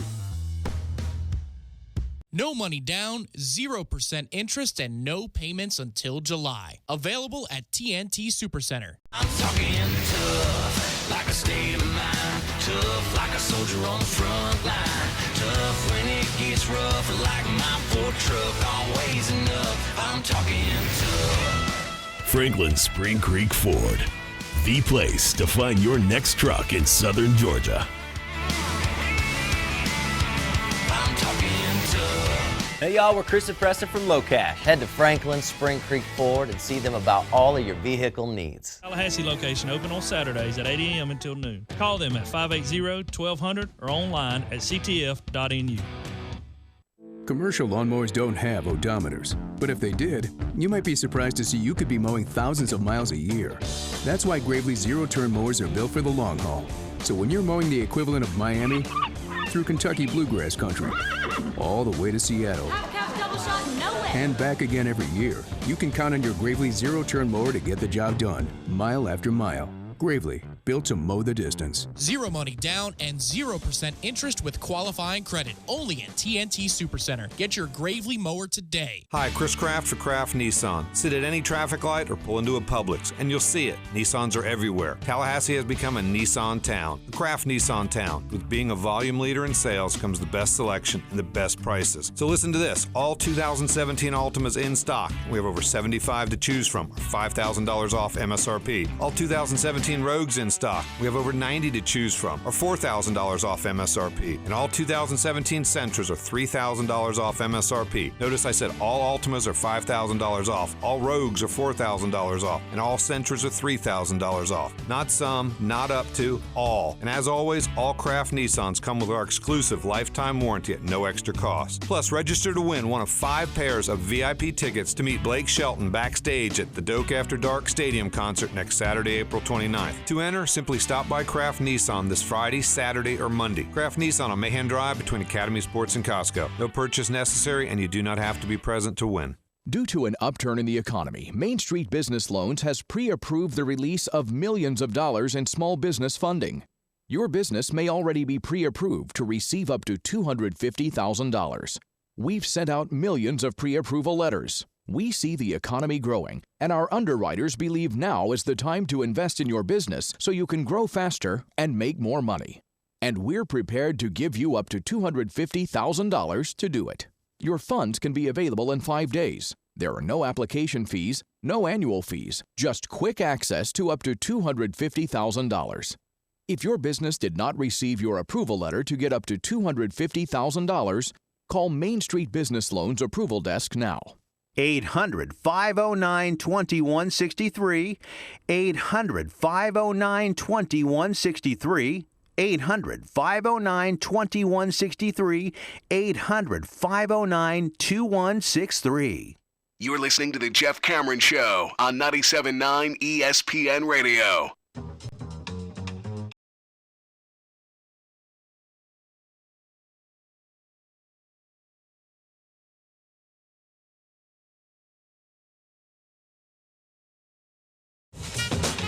Wrapping it up, Jeff Cameron Show, 97.9 ESPN Radio. You know what I'm looking forward to, Tom? I'm looking forward to us kicking ass on the golf course come Friday for charity. That's good stuff, raising some money. That's correct. That is the Corner Pocket Tallahassee Seminole Golf Club, or Tallahassee Seminole Club Golf Championship. You know, we've won the TSC title in the past. I was going to say, we won this event before. And we've won the Corner Pocket War Chant Tournament in its old iteration, which this is a new venture for both parties to combine forces. But we won them again when they were separate entities, my friend. Yeah, multi-time winners on the tour of Tallahassee. That's Jeff Cameron, Tom Lang. Tom Lang's is the stud on the team, so I should call it Lang and Cameron in the case of golf. But depends on the day, really. Yeah. Well, we had a good time over the weekend. Good time golfing together. I think the games are starting to shape up. I think we're going to be complimenting each other this week. Back nine was good. Yeah. Yeah. Once I got the shoulder aligned, then all of a sudden I was hitting some good shots. 2 tank drives where we could slap 5. Our golf balls lay next to one another. Yes, that's right. You like how I phrased that? Yeah, sure. I was very careful. Mm-hmm. Very careful. It's time to do some probables. Let's get to. It's time for, how you say, with the pitching, probables? A little gloomy, okay. I feel you. Gloomy-ish day. Gloomy-ish, I got you. All right. Started out cooler than expected this morning. I loved it. Walked outside and went, yeah. Cubs, Pirates. You know, the last time the Cubs and the Pirates played one another, the Pirates won.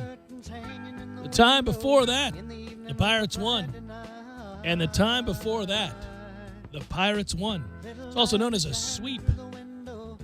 That took place in Chicago for the fans to sit back and choke on. They'll be in Pittsburgh tonight. Brett Anderson will pitch for the Cubs, and Chad Kuhl will pitch for the Pirates. He pitched well, was not rewarded for it on Tuesday. He held the Cardinals to 2 runs on 3 hits and a walk over 6 innings, struck out 3. But he's had back-to-back quality outings since that shaky first outing. Boy, a little bit better than quality, really. Yeah, he got screwed. Mm-hmm. He got screwed. Pitched really well in Fenway. Yeah, we don't get a lot of runs in Pittsburgh, Tom. We don't score a lot of runs these days since half our lineup is no longer on the field. Rays, Orioles, Chris Archer, Ubaldo Jimenez. We've got Reds, Brewers, Amir Garrett and Matt Garza goes there. Twins, Rangers, Phil Hughes, Martin Matt Garza still pitching? How old's Matt Garza? Check on that for me, would you? I want to know how old Matt Garza is. Feels like he is. It's been a long time since he dominated with the Rays. I'm going to guess 33. He was young. Younger, you think, than What do you think? I think you're probably right, but I'll go 34. I'll Price is Right this bitch and go 34. 33. All Boom! right. Got and me. You saw it. I didn't search it yet. You did a good job. Twins, Rangers, Phil Hughes, Martin Perez. We've got Royals, White Sox, Jason Vargas, who's been rolling, baby. What a pickup by Team Cameron. He's been the most effective starter in a strong rotation, winning each of his first 3 starts while posting a 0.44 ERA. Off the scrap heap, I grabbed him. Dominant. The old 0.44 will get it done. That'll get it done, indeed. He's allowed 1 run in over 20 innings. Woo. Now I just jinxed him. Miguel Gonzalez goes for the White Sox. Nats, Rockies, Jacob Turner, Tyler Anderson. I'm going to guess that Tom is rooting for the Rockies. A little bit. Padres, D-backs, Chacin, Greinke. The matchup there. We got Blue Jays, Angels, Francisco Liriano, and Jesse Chavez. Finally, Dodgers, Giants. That's what I call it. Ryu family, but I go Rue. Matt Cain's going to pitch for the Giants, and that's a look at those that shall reside on the up. Blowing through the jasmine in my mind. So I will tell you, Wheeler bounced back nicely, but in the moment that the grand slam was given up to your favorite former Met, I thought, well, is Tom angry or is he chuckling? And I went with chuckling. Okay, here's why. I called the sequence of what was going to happen. There was runners on first and second. I saw it. Okay. I saw Bryce Harper single to the opposite field. The moment, I said, here comes Harper. He'll walk. I thought he was going to walk, so I got that wrong. Yeah. But then I thought Murphy was batting cleanup, not Zimmerman. I don't care what Zimmerman's op says. He should never hit cleanup. Right. He sucks as a power hitter. That's right. That's just the way it is. Yeah. And Murphy had been scuffling. I get he was 1 for 20 or whatever. But this is a Citi Field series, and he does kill the Mets. And so I thought he was batting cleanup. I said, well, once he hits this grand slam, I'm just going to flip to the Toronto-Washington game, and I have a witness who heard me say that. But then Zimmerman came up, and I said, well, this is dumb. Yeah. They retire Zimmerman, which, of course, and then Murphy hits the grand slam. Oh, and off the bat, it was a no-doubter. Oh, as soon as he hit it, I went, And so I watched the hockey, and then I came back to the Mets. I came you were back, right there. And I'll tell you what, Conforto going yard, first AB against Scherzer, Oppo, real good sign. He was 3 for his first 3, yeah. And then Neil Walker hits a 2-run bomb for you. I'm like, all right. There are some signs, and you know it, because before we were working out on Friday, I told you, man, we're going to get swept. We're just not ready. We're not playing at that level that you need to. Well, you're also injury-riddled. And the Nats have all the elements. They have good pitching. They've got speed at the top of the lineup. They've got power. They've got bats from both sides. And their bullpen is their weakness, but it's not that weak right now. I felt it coming, even though their couple of games were close. Friday went to extras, and last night was a 1-run game. But, yeah. I'm glad they're off today. I wouldn't be watching if they weren't. It's a rough go. You've had too many injuries to deal with. I did watch the Cespedes piece. I don't know if you saw the Cespedes piece. I did not. Which was 2 fingers to my eyes, 2 fingers back to you, Mr. Cespedes. He owns a farm, man. That's how he gets gets right with the world. They showed him in the workout room, and I said, that's a very strong man. And he said that he's been really focused on his workouts. He's even bigger this year than he was. He's gigantic. Mm-hmm. And when you would have seen this piece, he's not wearing a loose jersey. Yeah, but Thames in Milwaukee, man, I mean, that guy's Everybody ridiculous. Look at Let's Thames. just pay attention to him. Go over there. Oh, but no, we got to zero in on Starling Marte. Frustrating. Good work out of you. Good work out of you, Matthew, and all of you who listen. Thank you so much for doing so. Be very well. We'll be back with you tomorrow. Take care, everybody.